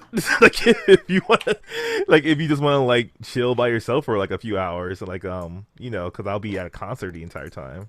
He's like, yeah, Crying, bro, yeah, I'm crying totally your done. fucking eyes out, yeah. Yeah, he's like, yeah. So you guys are just going up for the day? He's your enabler, is what he is. No, I'm shitting. Pretty much. Yeah, like we're going like probably in the afternoon. We'll Oh, probably yeah, dude. I did that for Game Grumps Live. It was lit. yeah, Yeah. and like and I guess we'll go back that night, but like I'm paying for all his gas and stuff like that, so we'll have a good time over there. Go to the Nintendo store and try to have a good experience. Because like it was funny too. You should wait in line for Kingdom Hearts for a long time, then not get it. Heal the wounds, man. Yeah, it was funny too because I was saying like he was saying like I asked him like, have you ever been to New York? He's like, yeah, I've been there before, and I was like, yeah, I went there once, and like I just like the one time I went there, I just realized I never want to drive there again. He's like, yo, dude, me too. I was like, well, I'm glad you're driving then. So like, so that's funny. Yeah, dude. They might still have the Mario Odyssey E3 demo at the Nintendo World Store, so That'd be great. Dude, you got to give that dinosaur a mustache. Dude, fuck yes. Y'all ready? Y'all ready for this? Bam, bam, bam. All right. News in gaming. Let's talk about some news. There isn't really like news to talk about, but you know everything that happened at E3 happened. I do want to do like just a quick recap. The big strokes, if I may. Emphasis on strokes. Sorry, that was for you, Tony. So you know, Microsoft came out. They announced the Xbox One X, which is coming out November 7th of this year at $499. Pardon me, $499 US, which translates to a whole lot of money after tax. And I think that was met with a lot of unhappy responses. A lot of unhappy. A lot of unhappy people out there. I mean, there was an expectation that a lot of folks had that Microsoft would sell this at $399 and not $499. So I think people were reasonably disappointed that it was not like in parity price with the PS4 Pro. I never expected it to be, so I guess you could say I just wasn't disappointed. I was whelmed. I was not over or underwhelmed. I was whelmed. Yeah, I mean, Were you woke, though? I was woke AF, as the kids say. it's roughly twice as powerful. Yeah. So, And it's like, I know this doesn't necessarily appeal to like Tony or Scott, right? Like, and I think the big thing is like both of you have access to any Xbox, quote unquote, Xbox exclusive games. Yeah. Because you have PC, right? You have access to the Windows 10 store, which most of those games are coming to, like Sea of Thieves and things like that, and they're cross-play, so you'd be able to play with Xbox players regardless. But like to someone like me, and maybe even not necessarily me, but like the general consumer out there that likes the idea of PC gaming but does not want to spend the money for a PC, like $500 is still a lot cheaper than getting a powerful PC. I think that was kind of like my general sentiment when I talked about Microsoft. yeah. So I think like, they did a good job of like selling the Xbox brand just as like, hey, we have a lot of games coming. You can get this really powerful thing, or you can get this Xbox and you'll be fine. And if you have a PC already, you're already set. So, like that, I think that's a cool way of going about it. Mm-hmm. That's the thing. It's in getting the Xbox One X at the time of its release, it's going to be on par with gaming PCs. Yeah. Like it's even if you go ahead and say, well, it doesn't have two 1080s in it. Well, that's fine. 1080s are already overkill for any game that's out there right now. Yeah. And the Xbox One X itself is more affordable than one 1080 graphics card. Right. So it's at the time of release, the Xbox One X will be one of the first consoles in a long time to be overkill for any game on the market. Yeah, that's kind of cool. Microsoft said they wanted to make the most powerful thing out there, and they're doing it. So, all right, maybe not at the time of its release, but right now it is. Right now, yeah. So that was like the big Microsoft showing. On the Sony end of things, it was a lot of kind of re-showing some of the stuff that they showed us last year. A lot of the new things like Days Gone, Detroit, and God of War, with a big demo for Spider-Man as well. Kind of giving illusory dates to God of War and Spider-Man, March or early 2018 and 2018 respectively. Spider-Man sounds a lot more promising after hearing impressions of it.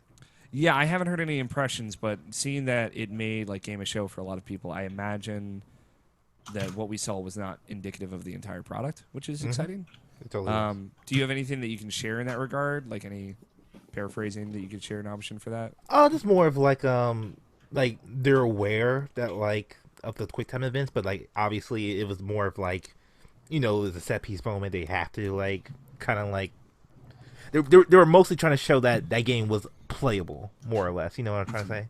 Yeah. More than people thinking it was like it was like just like a totally staged or whatever. Your usually E3 lives like with Watch Dogs or The Division a few years ago, something like that, where it's like that's not actually the game or whatever. But yeah, it's like probably like one of the biggest things is like with like the whole Mr. Negative thing is like he's not actually like the main villain of like story or something like that. It's like they have multiple villains in that game, so like just real interesting stuff for as far as that game. There's a lot of like referential stuff in that Spider-Man demo as well. Like there's like a re-elect Harry Osborn for mayor sign, and obviously Wilson Fisk is in it. So they're alluding to other big Spider-Man characters in that demo alone on the sidelines, and I think Insomniac is really good at that kind of hint, nudge, nudge kind of show, don't tell. And yeah, I think there's definitely more to that game than just the one villain. I think like in motion, that game looks excellent. It's hard to know how well that plays, but I'm excited to hear about it. And Sony also, like, I think their big announcement, for at least for me, was like a Shadow of the Colossus remake, which I think was the big thing that no one really saw coming. They also had a good VR presence, which I kind of expected them to not show any VR stuff. And they went out there and they did it, and they showed quite a few things, all of which looked pretty cool, or most of which looked pretty cool, like this weird Until Dawn prequel-esque thing. So. Or tie-in, or game that is in the same universe, I should say. And then Nintendo got out there and had their E3 Spotlight, where they only showed Switch games or announced Switch games. Made some big announcements of just like, we're not going to show you a lot right now, but we're going to tell you this is coming. Metroid Prime 4 and core Pokemon RPG for the Nintendo Switch, made by Game Freak. Both of which are big announcements, I think. As well as like other first-party Nintendo games, like a Yoshi game and a Kirby game, coming to that platform in 2018, and giving like a hard date for Mario, and redoubling down on Xenoblade 2 coming out this year, like we kind of said earlier, as well as like some third-party stuff like Rocket League, which Nabish, you like pretty much called it like the week, but like the last week when you said like, yeah, Switch supports UE4 now, so Rocket League is for sure coming to it, and yeah, that was like one of the first things they announced in their like opening sizzle reel. So that's a no-brainer, and that having like cross-platform play is also really cool. So a lot of I felt like a lot of the sentiment was that Nintendo really stole the show this E3, which I think has just not been the case in a very long time. And there's a lot of excitement about Nintendo and what they're doing.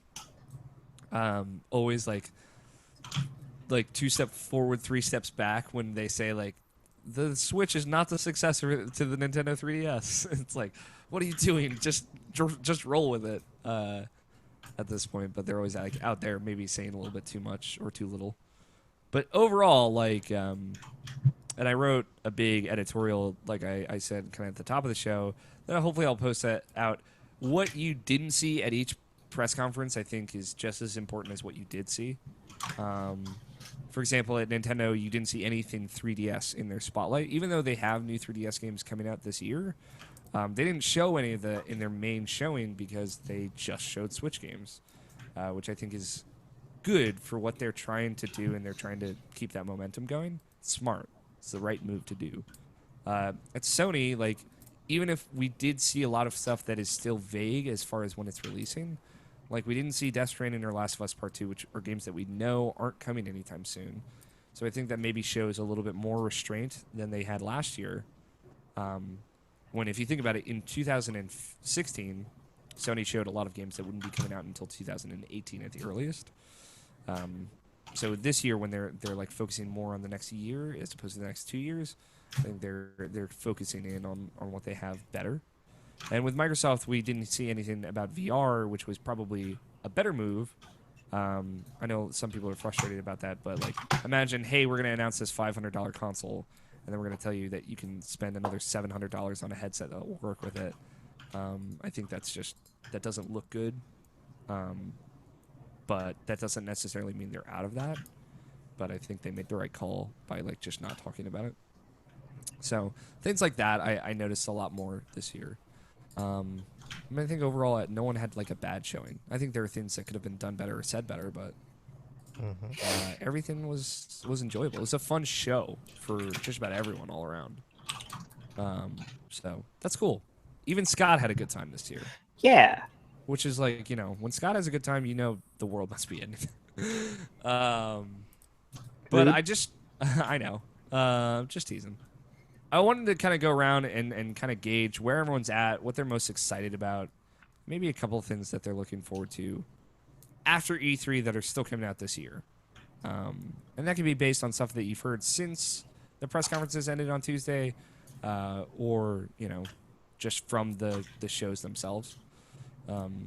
So we can start with you, Nabashin, just because I feel like you've consumed the most E3 content of all of us. Sure. What are you the most jazzed about coming out of E3, just in general? Probably Mario Odyssey was my game. That was my game of show. Like, that trailer was just like one of those things where I was like, it makes me feel like really good about like video games. It's just it's the reason why I love video games so much. Is like just the insanity in those 3 minutes that you just see of like Mario going like possessing things and just running around, just a jolly fucking game, just running around and just doing whatever whatever you do in that game. It's just it just makes me feel so happy just like looking at something like that. It's literally like something that's like I looked at so many like different reactions as far as like people who I respect in the industry, just like how they saw that, and everyone just like everybody who looked at that trailer just had the hugest smile on their face. Grinning ear to ear. It makes me so happy just looking at the game.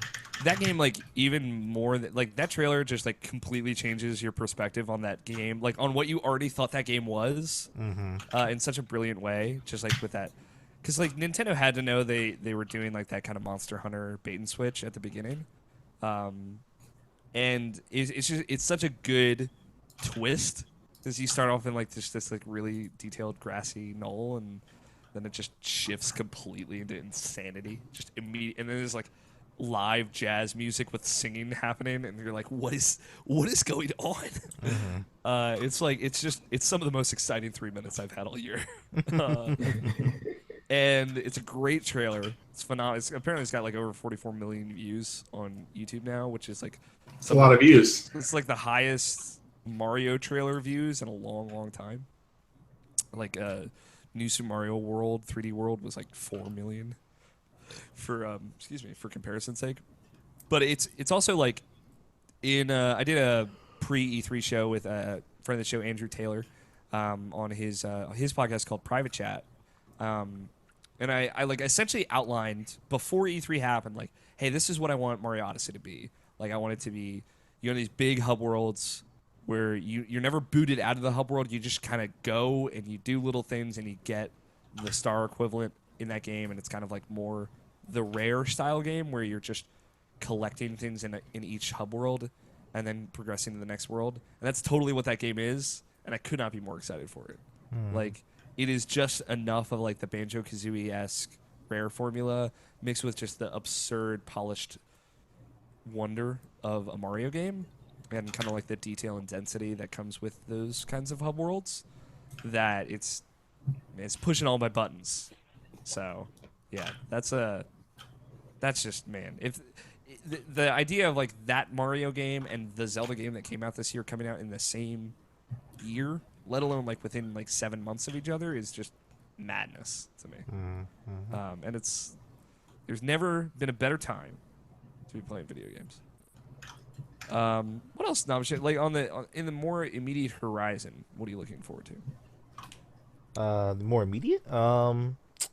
Well, actually, I guess like, Mario Odyssey is weird because it is coming out in 2017. Mhm. So like other 2017 games that you're jazzed about, let's say. Hidden Agenda. The game that kind of no one really knows about. Yeah. But like yeah, that just seems like it's from the creators of Until Dawn, so it's like pretty much like the sequel to that game, but not necessarily like the sequel to that game. But like spiritual successor, I guess I should say. But like the way that you could play that game kind of like Jackbox with playing on your phone, and like I could see getting more of my friends involved playing that at the same time, because like whenever we played like Until Dawn, it was pretty much me controlling it all at the same time. So like it was fun, but I want a passive controller, but no one wants to control the game per se. So like that's kind of just like offloading it onto the phone is probably a smart thing for at least for that game. Yeah. I told Ethan and Damien, like the two people that I played Until Dawn through with, and they're very jazzed. Also, like that game's coming out this year, which is crazy. I imagine it'll probably be significantly shorter, but still, that's just, it's cool to see them, like they're working on like 3 projects now, and they're like they're probably getting a lot of money from Sony to do kind of whatever they want in that space, and that's very exciting. So. And like the last big thing for at least things coming out this year is Life is Strange Before the Storm was something that like I didn't know I want until I saw it, and it was like, oh, I totally want this. Yeah, dude. I don't know. I just want it. Yeah, that's pretty much it though. Everything else is pretty much 2018 though. So I'll interject real quick here. Just with mine, immediate future, Tacoma is August 2nd, and I could not physically be more ready for that game to be washed over me like a hot shower. Very excited. And man, I've been looking forward to that game for a while. It's funny because like John Anderson, friend of the show, is like the other like big Gone Home guy that I know, and like both of us just like nerded out over it in like private message this week. So he's played a part of that game though, so I'm very excited, very very excited for that. Scott, like coming out of E3, what are you jazzed about? What are you stoked on? There's no one thing in particular, unfortunately, this year around. However, a lot of the years.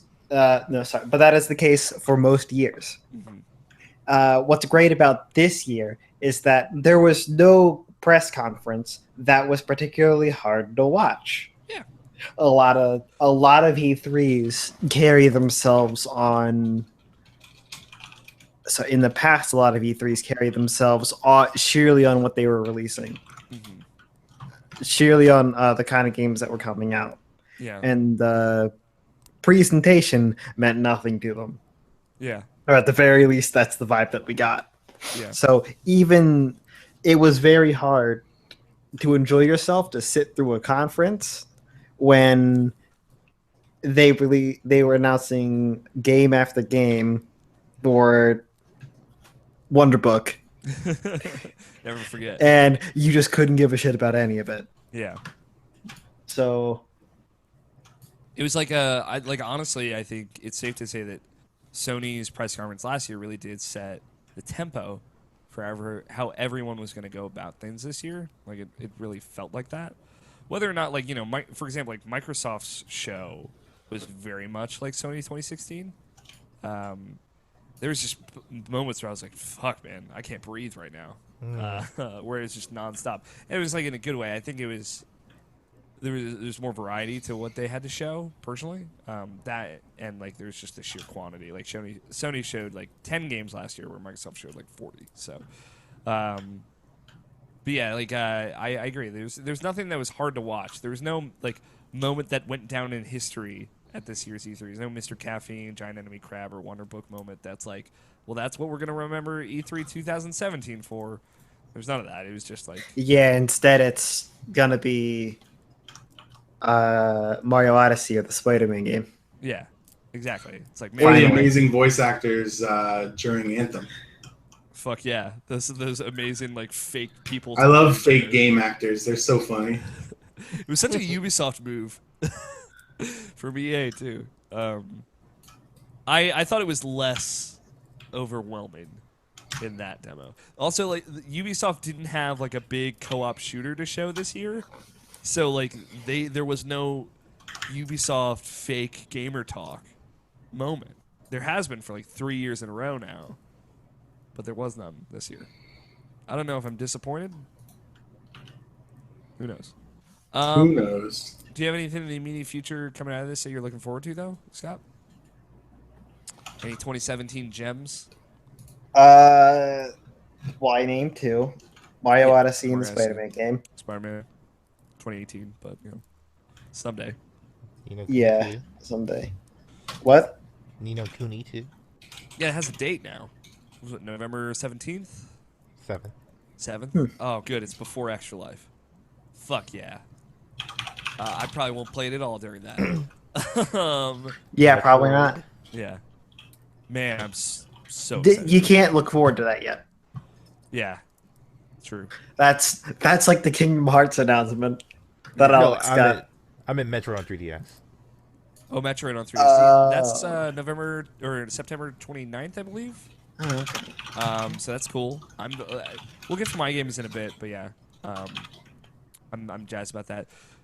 Tony, how are you feeling? Yes, sir. Was there a big thing that got you all kinds of hypes? I don't know. Odyssey looked cool.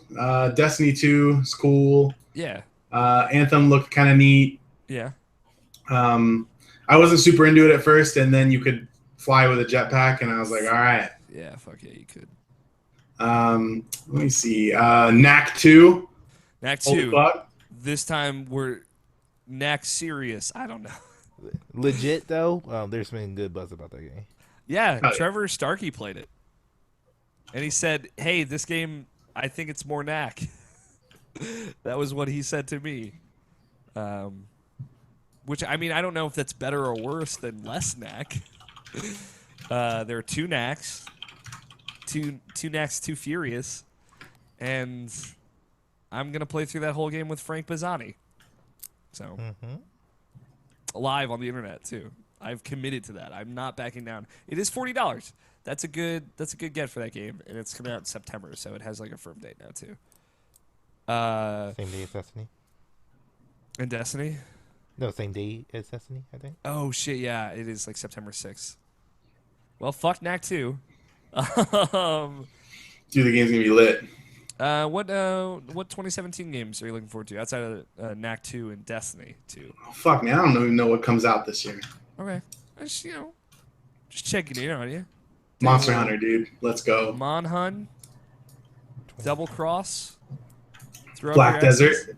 Black Desert, the MMORPG : Black Desert. Yeah, dude. Splatoon 2. Splatoon 2 is gonna be rad. It's not fucking. When you get the chance, look at the Sony the Giant Bomb Sony press conference for Giant Bomb. Yeah. And watch that Monster Hunter shit, and just listen to Jason in the background, just fucking freak out. Yeah, dude. That's awesome. Oh yeah, I haven't watched that. I'm very excited now. Because man, Jason's been begging for like an HD Monster Hunter for so long. He's been fucking suffering through it for so long. That's cool. That's so exciting. For me, yeah, Mario Odyssey really fucking stole the show. Like going into it, like one of my like last minute predictions was like either Spider-Man or Mario Odyssey is going to be game of show, which turns out to be like pretty accurate to most folks I've been seeing out there. And like that Spider-Man demo was like there are parts of it that I really loved and parts of it that I really didn't. The part where it was like kind of Batman, I'm like into. I'm okay with that. I think as long as there's more to it. And I thought like the motion, especially, I think we had this conversation in the Sony post show, like, is there going to be a ninja run button equivalent in that game? So like the motion stuff in Spider-Man at the very least looks like fluidity wise, that game looks really incredible.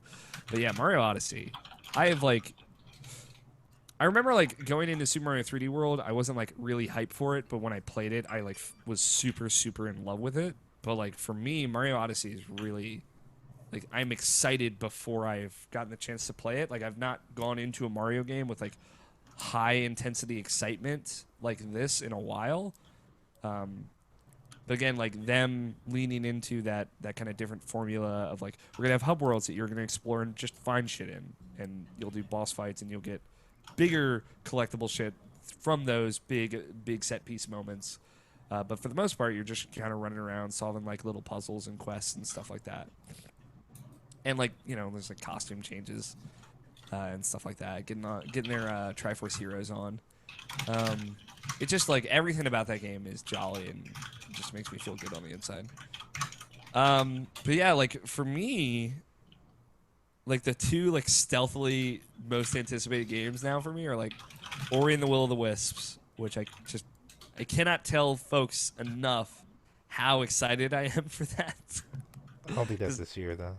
It's not this year, but just like Ori to me was such like a coming together of things. I didn't expect to, like, at the end of the day, even after I had finished it the first time, like at the end of the day, love it as much as I did. But then I played through it like 2 more times in that same year, and just it really blew me away. So I thought that studio was just going to move on to a different genre, a different kind of game.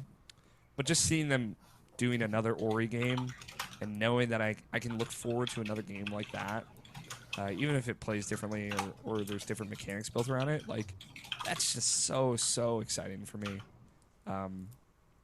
And, you know, that's personal self-announcement that I was just blown away by. I love how they announced it, too. Like, Nato was sitting on the couch next to me. I was, like, tearing up at the end of that just because the music was playing. The music was such a big part of Ori for me, and it was crazy. It was great. And then Shadow of the Colossus remake, which I would have never seen coming in a million years.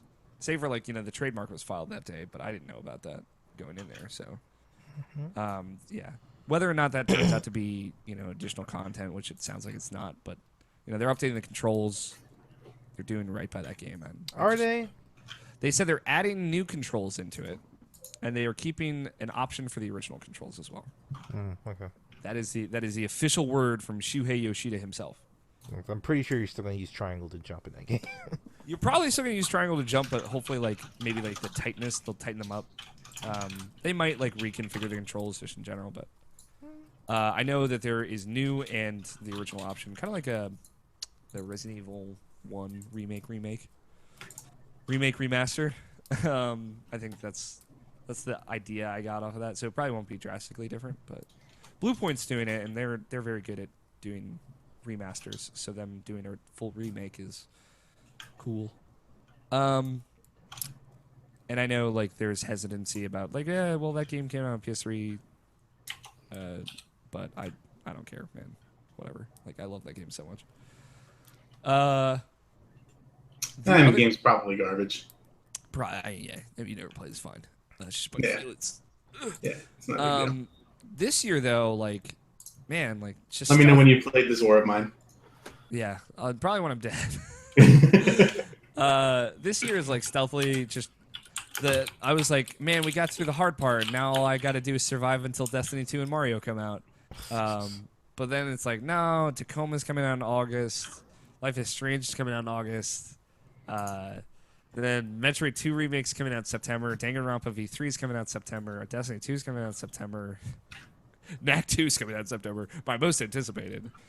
They're also, like, Nintendo announced that they're remaking Mario and Luigi Superstar Saga, the first Mario and Luigi game, which is... Yeah, I saw that. the second best only to Bowser's Inside Story. I was legit thinking about buying that game like 2 days ago because I saw like a completionist episode about it. I was like, oh, I kind of want to get that game. Is so good. What game? The first Mario and Luigi game, Superstar Saga. Oh yeah, that one's the best. Yeah, I like Bowser's Inside Story. I think I like a little bit more, but them remaking the first Mario and Luigi for 3DS is super great. They're remaking it. Just remaking it. So like it's the same game, but it's like new graphics, pretty much. With the Dreamy Luigi style. Is Dreamy Luigi in this game? Question of the century. But I kind of want to play that game again, and then Mario. Like I'm probably not gonna play Wolfenstein 2. I'm gonna be honest with everyone here. Like I'll play it. I know you'll play it. I gave the first one a shot. I liked it. I don't know if I would want to play another one of those games. No, you'll have pressure this year. Just fucking have to play. I will have pressure to play it. I know that. Like even within 2, man. And I kind of want to get an Xbox One X. Like at the end of it all, the end of the whole E3 thing. Like I feel like I want to be like I want that piece of hardware as someone with an original Xbox One. Not an original Xbox, an original Xbox One, and a Kinect, and a 360. No, I need 360. I need my 360 to play Tales of Vesperia until they bring it forward. You're gonna have to buy an adapter for your Kinect, by the way. I know that. I think I might just get rid of my Kinect. Oh, they'll do that. Why? I'm abandoning ship. As the one person who legitimately still uses it. I know you actively use it. Is it still my Kinect? No, it's the Xbox One Kinect. Oh, okay. So I do still use it, but like if I can package and bundle that in with my Xbox One original toward an Xbox One X and get more toward it, I think it would be worth it for me. I think I could take that hit. It depends how much though. It does. I think it's like $25 for it to trade it. Yeah, we'll see. So I might trade in my Xbox One toward that. We'll see. So that could be a thing on the table. Maybe I'll trade in my Wii U as well. Throw that. Just announce Fuck the Wii U. Just announce Smash Brothers for Switch, and I'll get rid of that thing. Yeah. So that's like that coming out of E3 this year. Like I'm like stoked. I got like a lot looking forward to. So I feel. Go ahead. Also, the secret best game to get hyped over was the Dragon Ball Z Fighters. Yeah, dude. Holy shit, man. Fuck. Just wanted to put that out there. That game looks legit as fuck. What about that Dragon Ball Z fighter though? Dragon Ball Fighters. Yeah. Is that That's this year? rad. That's early next year, right? That is early next year. Yeah. There's a man, beta coming out this year though, so everyone's gonna try to fucking get that game. Yeah. Props to fucking Phil Spencer introing that game. What of all of the Japanese games I expected them to show, that was not one of them. That wasn't even like remotely near the list. But that game shows really well, so it was probably a smart move. Apparently it plays really well too. That's what I've been hearing. Goddamn, yeah. Secret best game. Dragon Ball Fighter Z. Good E3. Some people seem underwhelmed, but you can never appease the internet, I guess. Everyone wants your dreams every year. You can't have you can't be spoiled, my dudes. Apparently Nintendo was bringing the dreams this year. A lot of people think. Yeah, I guess that's true. I mean, they made my dreams come true. They announced a Metroid game. Like, literally all I wanted. Yeah, they even took over the Ubisoft conference. In fact, they announced 2 Metroid games, and they took over the Ubisoft conference. And they're making a Mario... They're letting Ubisoft make a Mario XCOM game that I'm actually excited about. That's in August as well. So That's in August as well. God, fuck. All right. Budget. And I might be interested in Assassin's Creed again, but we'll see. I always say that, and I know I always say that. But at this time, you can honestly say you're overwhelmed this year. You can let that one go. I was literally already overwhelmed, and it's coming out like what, the same week as Mario Odyssey, It's like, I don't know, man. What do you can't want do from it. me? Don't do it. Yeah, I'm not gonna What I torture want myself. from you is for you to not do it. I probably won't do it. Let's be realistic here. You would though. I would. Knowing me, you're right, I would. Don't. But I don't think I will. I don't think I will. Should we just look at the release dates for the rest of this year? No, I feel like I We just will went, do that. We went will with it do with that. all of the things I'm looking forward to. We shall do that on the half game Half of the your year game show. of the year. Yeah, that's the time to do it. There you go. How about we settle some bets? Bats. Some E3 bets specifically. I mean, all right. All right. Nabishin and I have a shared note. Let's go through these E3 bets. Now, Am I not good enough for this note? I could add you to it. I don't care, dude. I'm sure you don't. So Team Flot, Scott and myself, versus Team BBC, Nabishin and Tony. We're gonna tally this. Have you already tallied it up, Nabishin?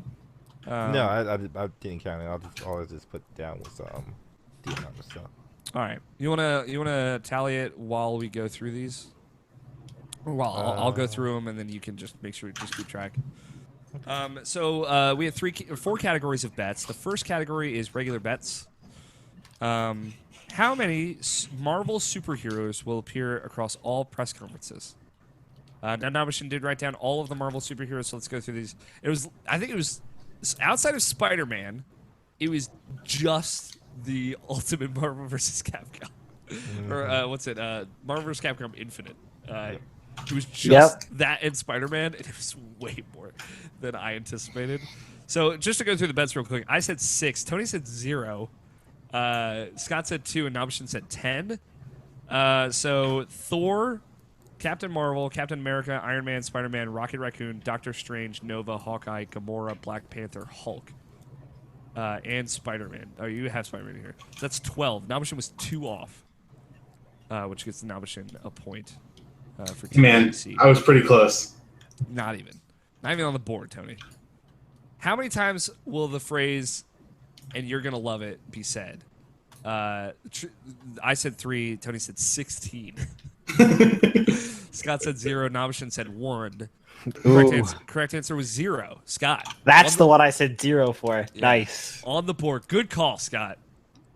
You believe? I thought it was. Yep. And you believe correctly. There was another one this year. I haven't gone back to see it. Nabishin, have you rewatched the conferences? Yeah. You should know what I'm talking about for the Microsoft. I conference. do know what you're talking about. But you but can't remember the phrase, phrase, yeah. I can't remember the phrase off the top of my head. No. Yeah, I can feel it. I can feel it in my balls. It was when they were talking about the teraflops and everything like that. Yeah. That was the corporate shilly part. Yeah. What will the number of Japanese-made games shown on Microsoft Stage be? There are more than I thought. I said 4. Tony said 4. Scott said 1. Nabishin said 3. Code Vein, Dragon Ball FighterZ, Final Fantasy 15, and Resident Evil were all shown on Microsoft Stage. Means 4. Meaning both Tony and I get a point. The good boys. The good boys tying it up 2-2 right now.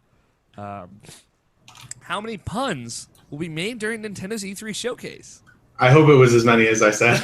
I said 7. Tony said 30. Scott said 24. Nabishin said 10.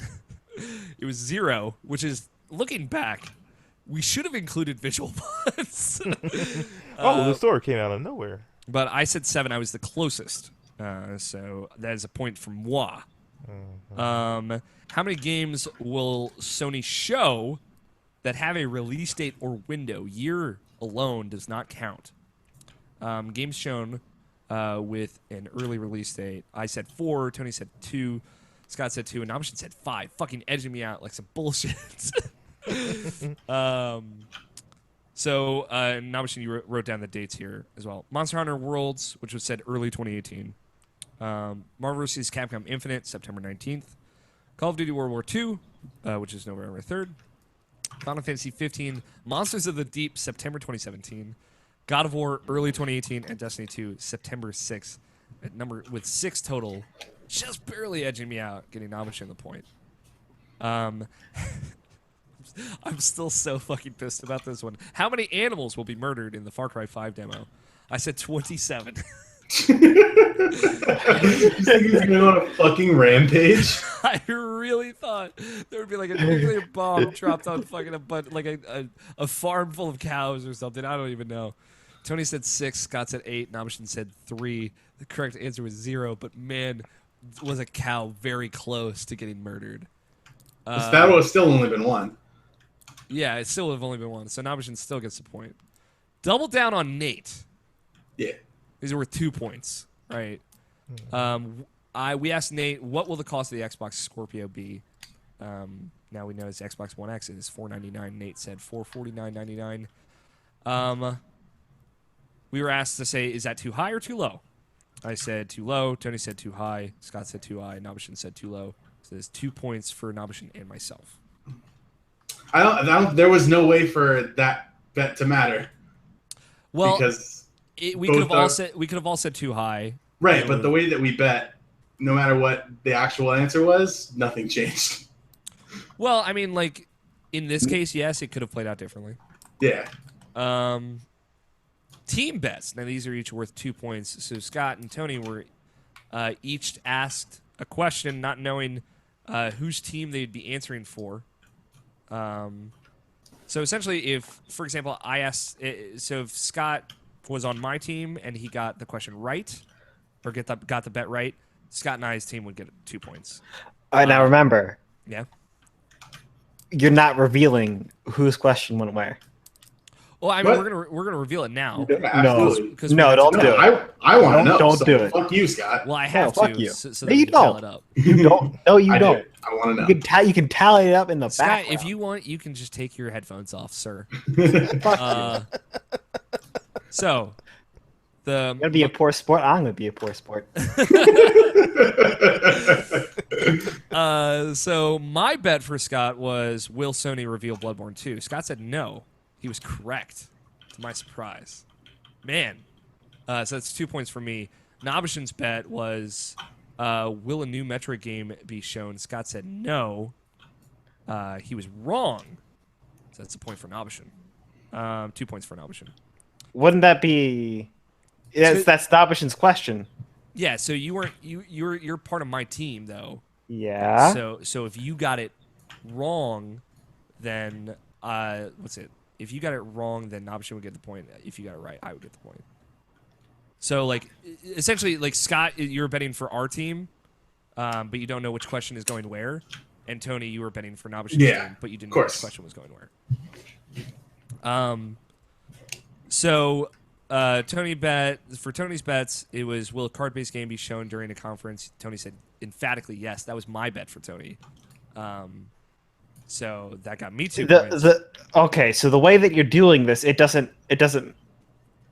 Who asks the question does not matter. It only matters if I get it right or wrong. Yeah. So there's absolutely it doesn't matter. Well, it doesn't matter. It does matter. No, the entire point of you hiding the question does not matter. It does matter because Tony said, will there be a card game shown? Or so that was my bet. Tony got it right. Of course. So that means what? Nabishin gets points, right? Because Tony's on Nabishin's team. Even though it was my bet, Tony didn't know that. Yeah, you were basically in the bet. That bet was hoping that I would get it wrong. Yes. I was hoping that Tony would get it wrong, but he didn't. Yeah. So Nabishin got the points. Will Cuphead be shadow dropped during E3? Tony said no. And that was Nabishin's bet, so Nabishin gets another 2 points from that. Yo, I was right as fuck on all my shit. Let's go. So for Danny's bets, we gave them to NATO, and we flipped a coin to decide which bet would go to who. This is the only case where, since Danny has no allegiance, you just want Nate to be right. This is the only case where it's like either right or wrong. Whoever gets Danny has no allegiance. Danny has no allegiance. So will Spyro the Dragon be shown in HD? Nate said no. That was correct. That was my bet, so I got 2 points. Will a full game similar to Resident Evil 7 have VR support that hasn't been announced yet? Nate said yes. That was Nabishin's bet. What was the game, Nabishin? Skyrim. Oh, yeah. PSVR. So Nabishin gets 2 points for that. So I think Nabishin, you got like 4 points more than me in that round, which hurts me. And then the irrational bets. How How much was those points? Those were each worth 2. Okay. The irrational bets are final bets, worth 4 points each. None of us were right, but to go through them one That's more all right. time, I said Final Fantasy VII Remake Part 1 announced to come out December 2017. Albert said The World Ends With You sequel is announced and coming to Switch. Scott said they're going to show a full 3D new Zelda game for Switch. Man, I wish. Tony said they didn't even show the DLC. Tony said Death Stranding release date for holiday 2019. And NATO said able to transfer Pokemon for Pokemon Go to Pokemon Bank. Also wrong. I feel like that was the most possible of all of them. So how did the numbers look, Nabishin? Team BBC got 12, and Okay. Team Flot got 11. Damn, that close? Yeah. Do you have like each person's individual score? No. Okay, fair enough. So Team BBC got 12 points. So that brings your total up to 31 points. And But then Team Flop. I think got I had 11. the most right. I think so too. And then Team Flawed. So that now the total team scores tallied up for all the bets of all time. Team BBC is at 31 points, Oh, fuck. and Team Flawed is at 26 points. Woo. So we're a hot 5 points behind. And it was closer than I thought. The E3 bets specifically. So let's take a siesta. We'll take a couple of questions, and then we will loop back around to the final bets of the show. Let me just double check one thing over here. And we'll kick things off with our first Twitter question. Remember, you can tweet your questions in by tweeting them at IrrationalPod with the hashtag IPQ, like many folks did. First question comes from Jake James Lugo at Venomous Fatman1 on Twitter. Here's a random question. What did you feel was the worst display / showing during E3 2017 last week? The worst display / showing. Just Dance? No. It was Wii Music. Probably just the not necessarily lazy, but just the announcement of the Pokemon game coming to Switch. It's just, it was just there. Yeah. It didn't even get a cool logo. It's a huge thing. It didn't get anything. Yeah. It was just a guy sitting at a desk saying like, "Oh, it's happening." Okay. Oh, bye. you've come to my desk. I'm so surprised. Yes.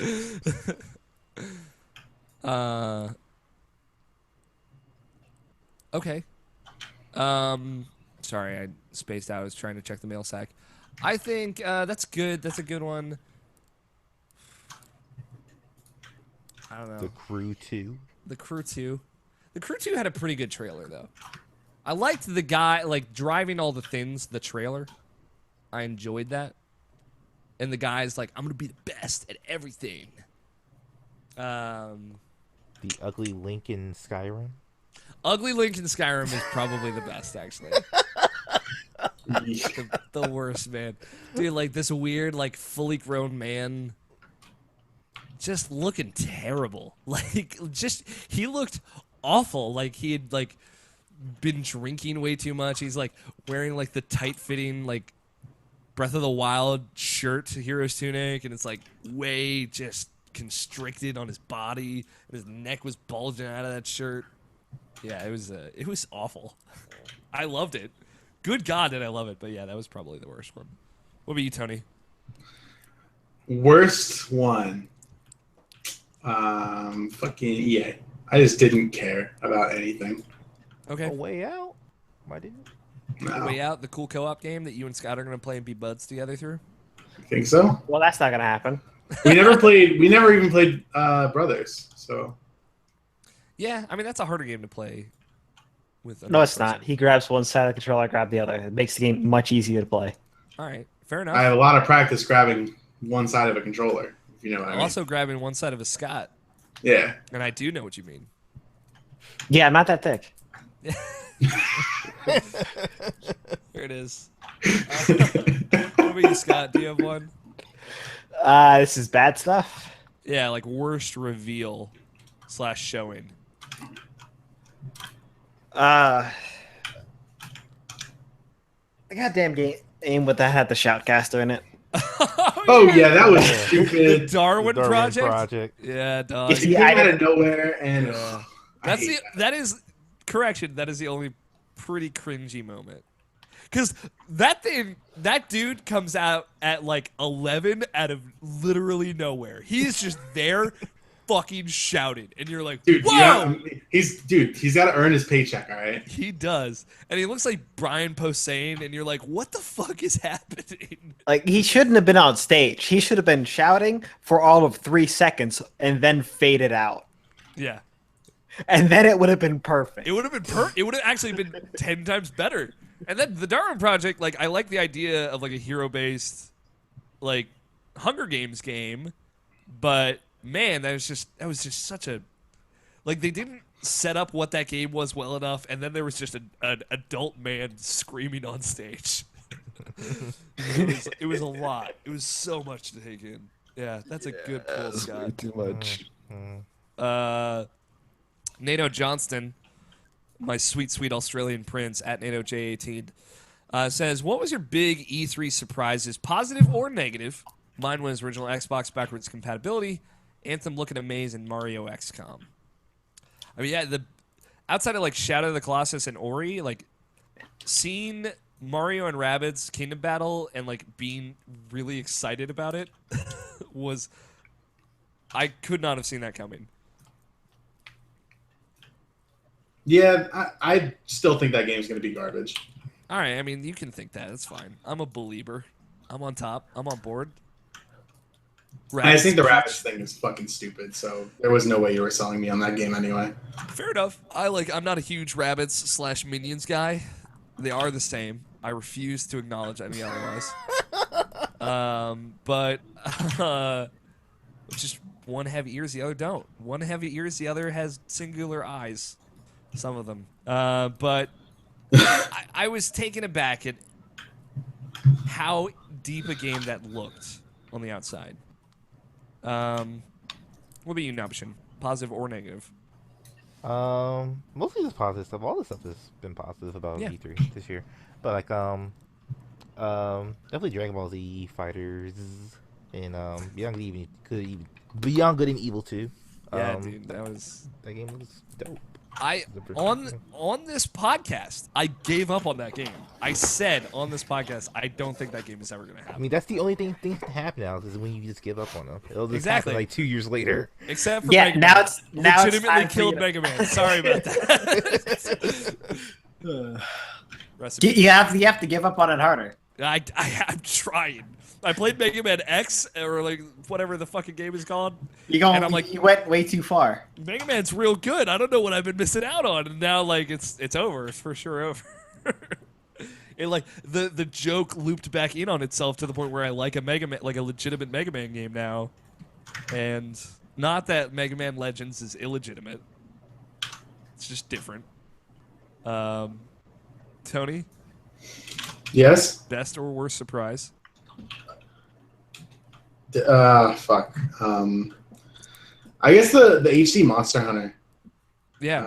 Coming to PC too. So also kind of a surprise was obviously Black Desert because it was just good timing. It's just a dumb announcement too. It's like, could this be? What about that K-pop that played during the Just Dance part? Yeah, that was weird. Where I said to NATO and Scott, yo, I bet Tony's losing his mind right now at this K-pop, and then Tony texts us 3 minutes later saying, yo, you guys hear this fucking K-pop right now? So, yeah, that was solid. Scott? Best / worst surprise?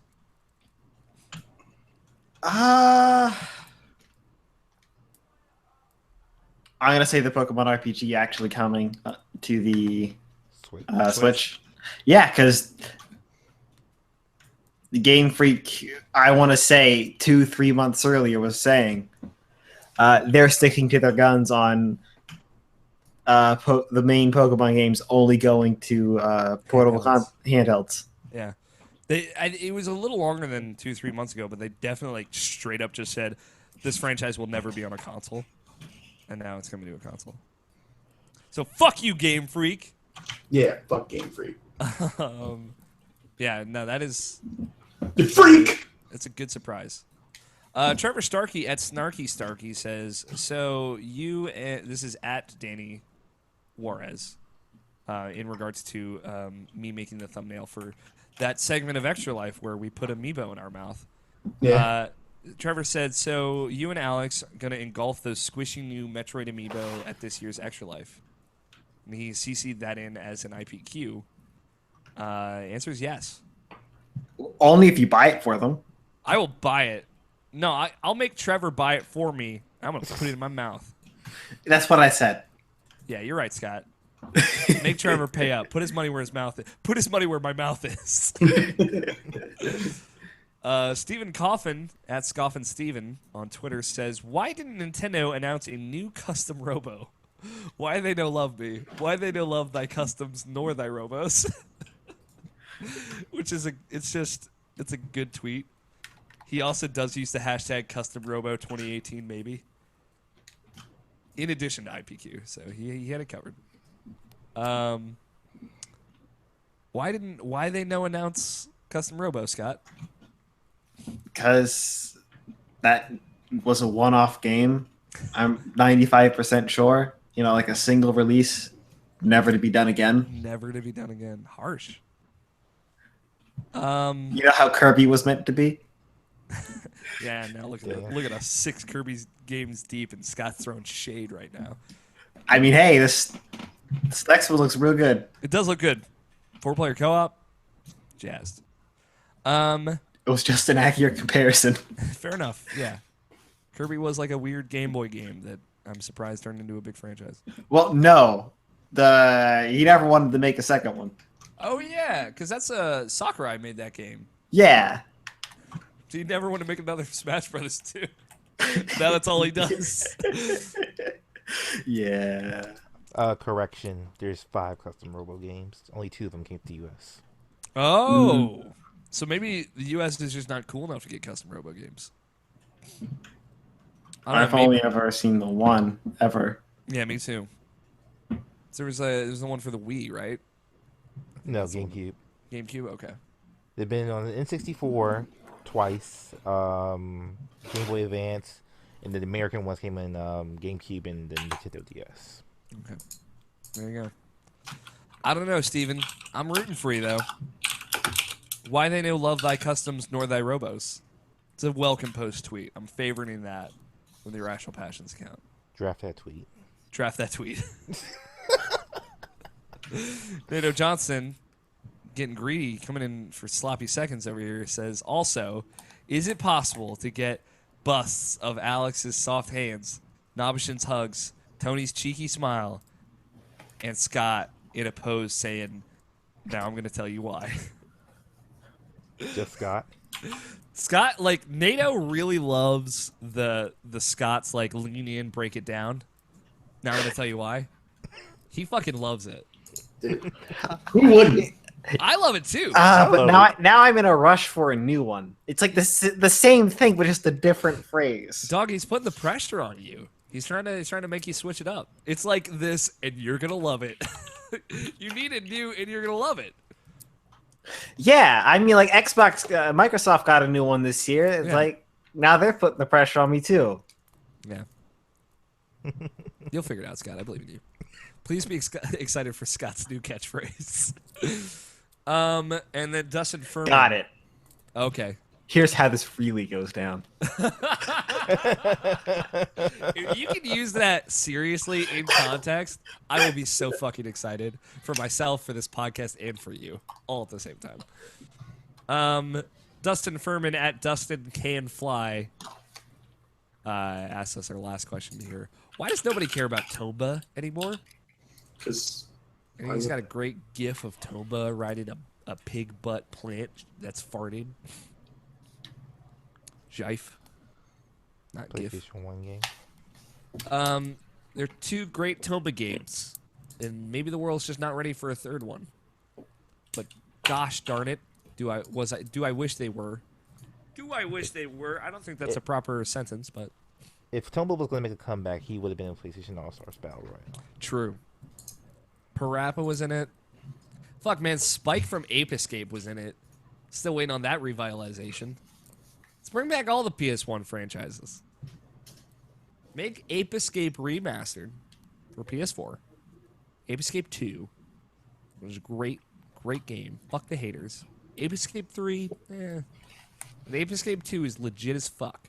Complete side note. Yep.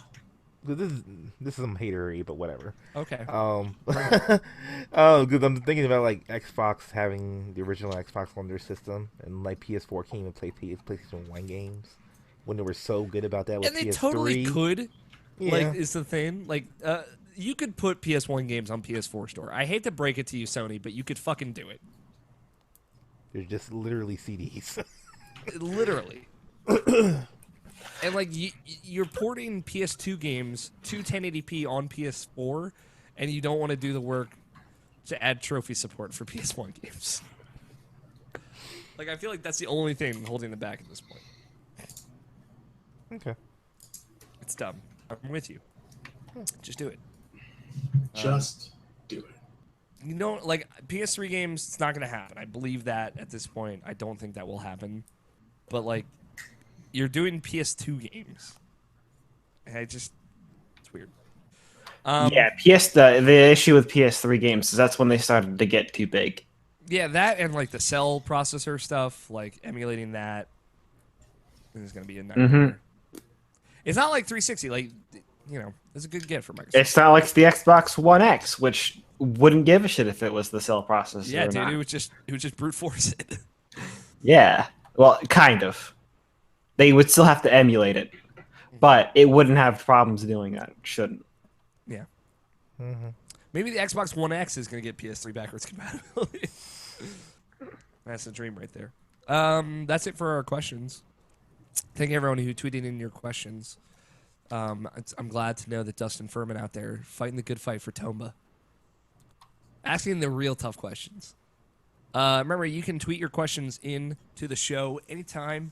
Just tweet them at IrrationalPod with the hashtag IPQ. Please use the hashtag. It makes it much easier for me to find.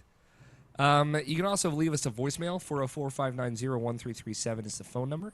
Go ahead and give that a call. Keep in mind, standalone distance fees do apply. I almost said a fly. I'm not sure why. You can also write us an email, mailsack@irrationalpassions.com. You can follow each of us on Twitter. I'm at AlFighter27. Scott is at WhatTechuz. Nabishin is at NABESHIN186. And Tony's at Tony Horvath. All one word.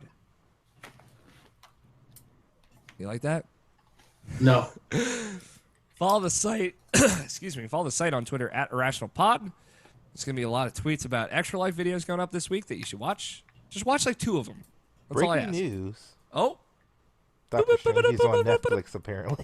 what's on Netflix? Doctor Strange. Oh, shit. I think I knew that at some point. Movie's good. The movie's good. Go watch that movie if you haven't already. And watch Twin Peaks. Some other stuff. Rate and review us on iTunes and Stitcher. Go to vgiva.com. Check out the Austin Podcast Network there that we are part of. Monthly Passions Podcast is coming back. Vengeance. Twitch.tv/Irrational Passions. Stay tuned to there. Tony, you did a stream recently. Yep, a couple of them. And I'm doing some test streams this coming week. You're releasing the audio version of this, watching the video version, whichever. Tony, Go check that out. Hmm? Yeah. when you gonna do your stream of Dark Souls 2 so you can finally platinum fucking game? I'm probably not ever gonna play that game, to be honest with you. Why would you play Damn. that game? Damn. Why? Cold. I just need your opinion. Yeah. We'll see. We'll see. I am It's very 60 curious to see what you would think of that It's game. 60 frames per second It's on PC. on PS4. It's on both. It's not even Is worth it- for you at this But point. is it in 4K? I bet the Oh, you son of a bitch. ruined. You even have a 4K monitor? I have a It's a 4K 4K TV and a PS4 Pro. YouTube.com/Irrational Passions. That's where you're going to watch all of our E3 post shows. as well as all of our crazy Extra Life videos. And for everything else, Irrational Passions, IrrationalPassions.com. It is now time for bets. I know we did the E3 bets there. Just want to get those done, out of the way. This week's bet. That's the wrong note. This week's bet. Let me pull up this video real quick so I have correct information. I was looking at the new releases, and a name caught my eye of a video game called God Wars Future Past. Which is Future Past. It's, honest to God, it is a name I could probably say over and over again a lot. God Wars Future Past. Future Past. What does that even mean? I hate it. God, what an awful, awful name.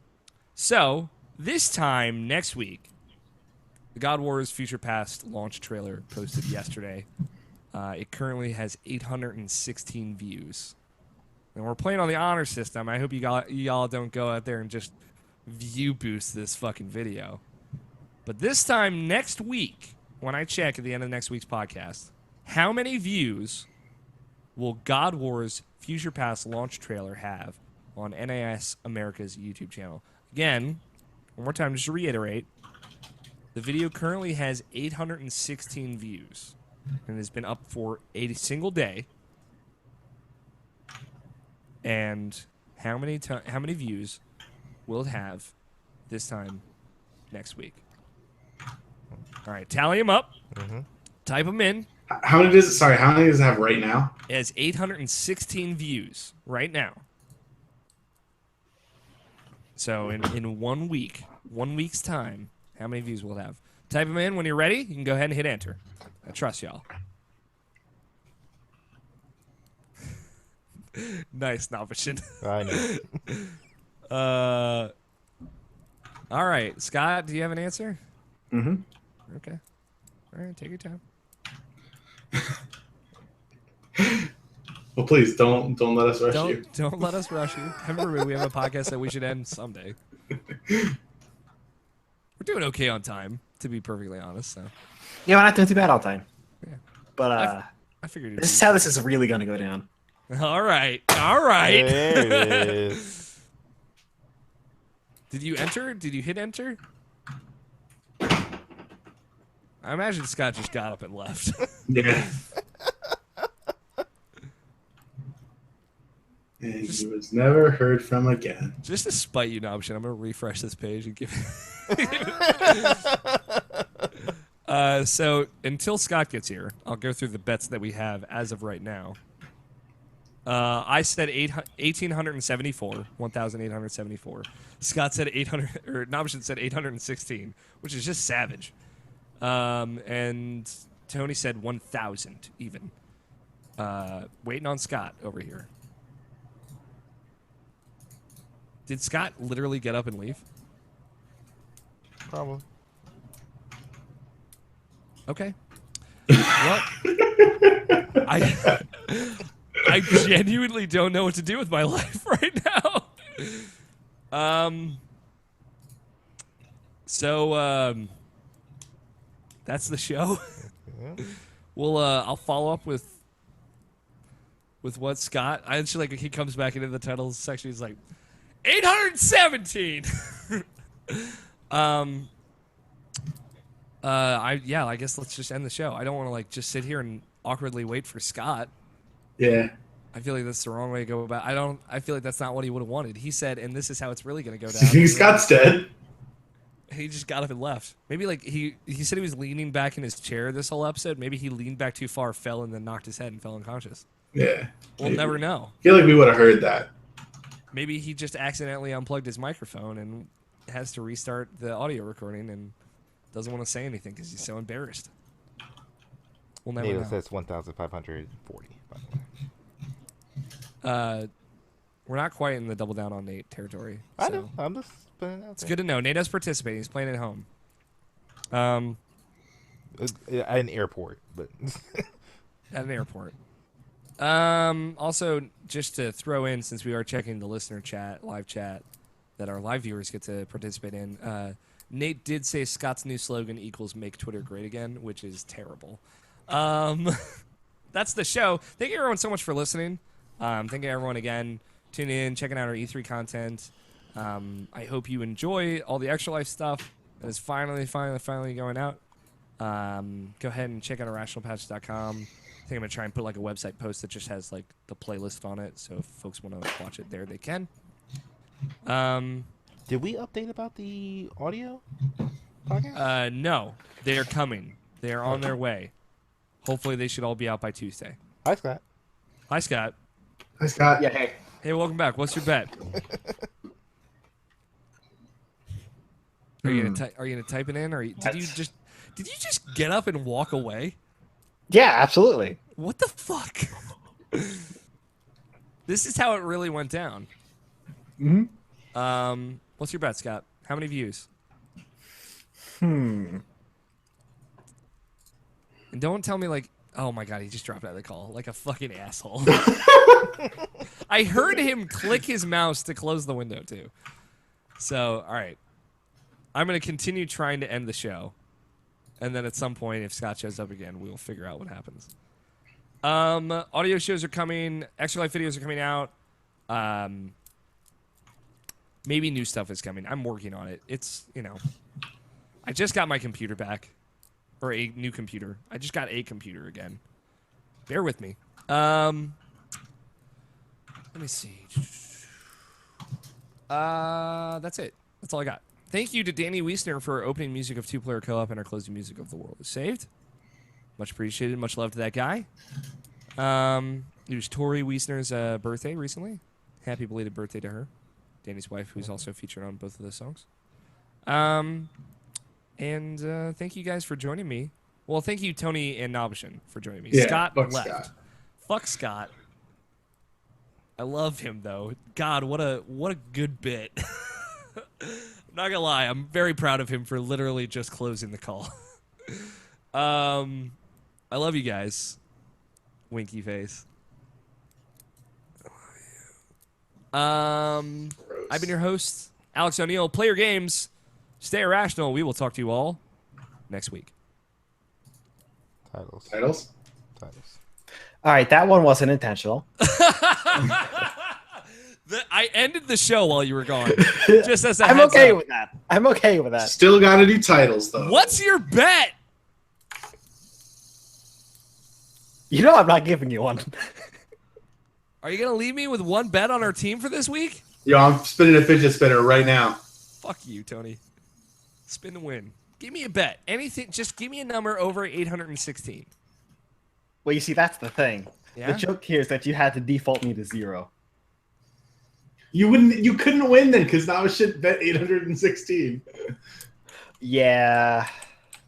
Oh well. Just give me a bet. Give me a number, Scott. Just play with me. You remember that thing about being a poor sport? Is this it? Is this your poor sportsmanship? Yes. Play with me, Scott. Yeah, I wasn't gonna drag it on past one show. All right, so titles. This is happening. Y'all ready for this? Writing down 0. Burn me. All right. If this podcast was a kid in school, would they be a popular kid? Po Buddy's Nerfect. Wonder Book, Never Forget. If you're going to be a poor sport, I'm going to be a poor sport. Relevant. Ugly Lincoln Skyrim. Yeah, not that thick. Rabbids and Minions are the same. Mega Man is still dead. Put Trevor's money where my mouth is. And here's how this really go down. And what's your bet, Scott? So, like, part of me, I really want it to be, if this podcast was a kid in school, would they be a popular kid? But, like, also, all of these are great. I also, like, put Trevor's money where my mouth is. That's my pick. What do you like, Scott? Do you want access to the Google? Don't do this to me again, Scott. No, this time I'm thinking. I'll put Because the if we document chat do, again. you see, here's the Here's... Oh! No, this is how this really The go down. the one I would like to do is put Trevor's money where my mouth is as well. Mm-hmm. But it sounds awful. It does sound awful. It sounds terrible. Yeah. It You does. see, if we when it happens and we talk about it, we can say putting Trevor's money where Alex's mouth is. And that sounds much better. But like, I would be the one that says the title probably, and then I just say put Trevor's money where my mouth is, and then the title that I can put in the podcast feed is put Trevor's money where Alex's mouth is. Is that a happy medium? Then only I am saying the thing that sounds awful. What do you like, Tony? Also, aside. I like. I mean, I want it to be Popety's Nerfic, but I know that's No, an uphill fuck no. battle. No. Fuck you guys. I like put Trevor's money where my mouth is. Okay. That's a unanimous vote right there. Yep, I pretty think much. that's a first ever on this fucking pod. It only took us 332 episodes. I'm pretty sure there's a few other unanimous ones. Maybe. Not like first picks, I feel though. First string. Alex, I have good news. Okay. I was recording the entire time. Thank God. There was a moment. One of my guesses was that you unplugged your microphone and didn't say anything because you were embarrassed. Aw. I'm glad that wasn't it. Who wants to say? Quick aside. Also, another aside tangent. Do you think having guests on the show grounds our title section or makes it worse? I think it makes it better. Because I feel like this shit is off the rails right now. I'm looking at all these titles and this shit is redonkulous. I don't think it makes a difference. Okay. It's just crazy one way or the other. Yeah. You say some dumb shit. Who wants to say the number? You should do it, Nobishin. I feel like you never do it. What do you mean I never do it? I did it I'm last just teasing you, dude. Come on. week. Oh, 300. Play with me. Play with me! It's 332. This is the Irrational Passions Podcast, episode 332. Put Trevor's money where my mouth is. It does sound awful. I told you it sounded awful. It's so bad. All right, you can stop recording now. Money's dirty, dude. Money is filthy. It's awful. Hey, viewers, love you all. Thank you so much for watching. I'm put Trevor's money where my mouth is.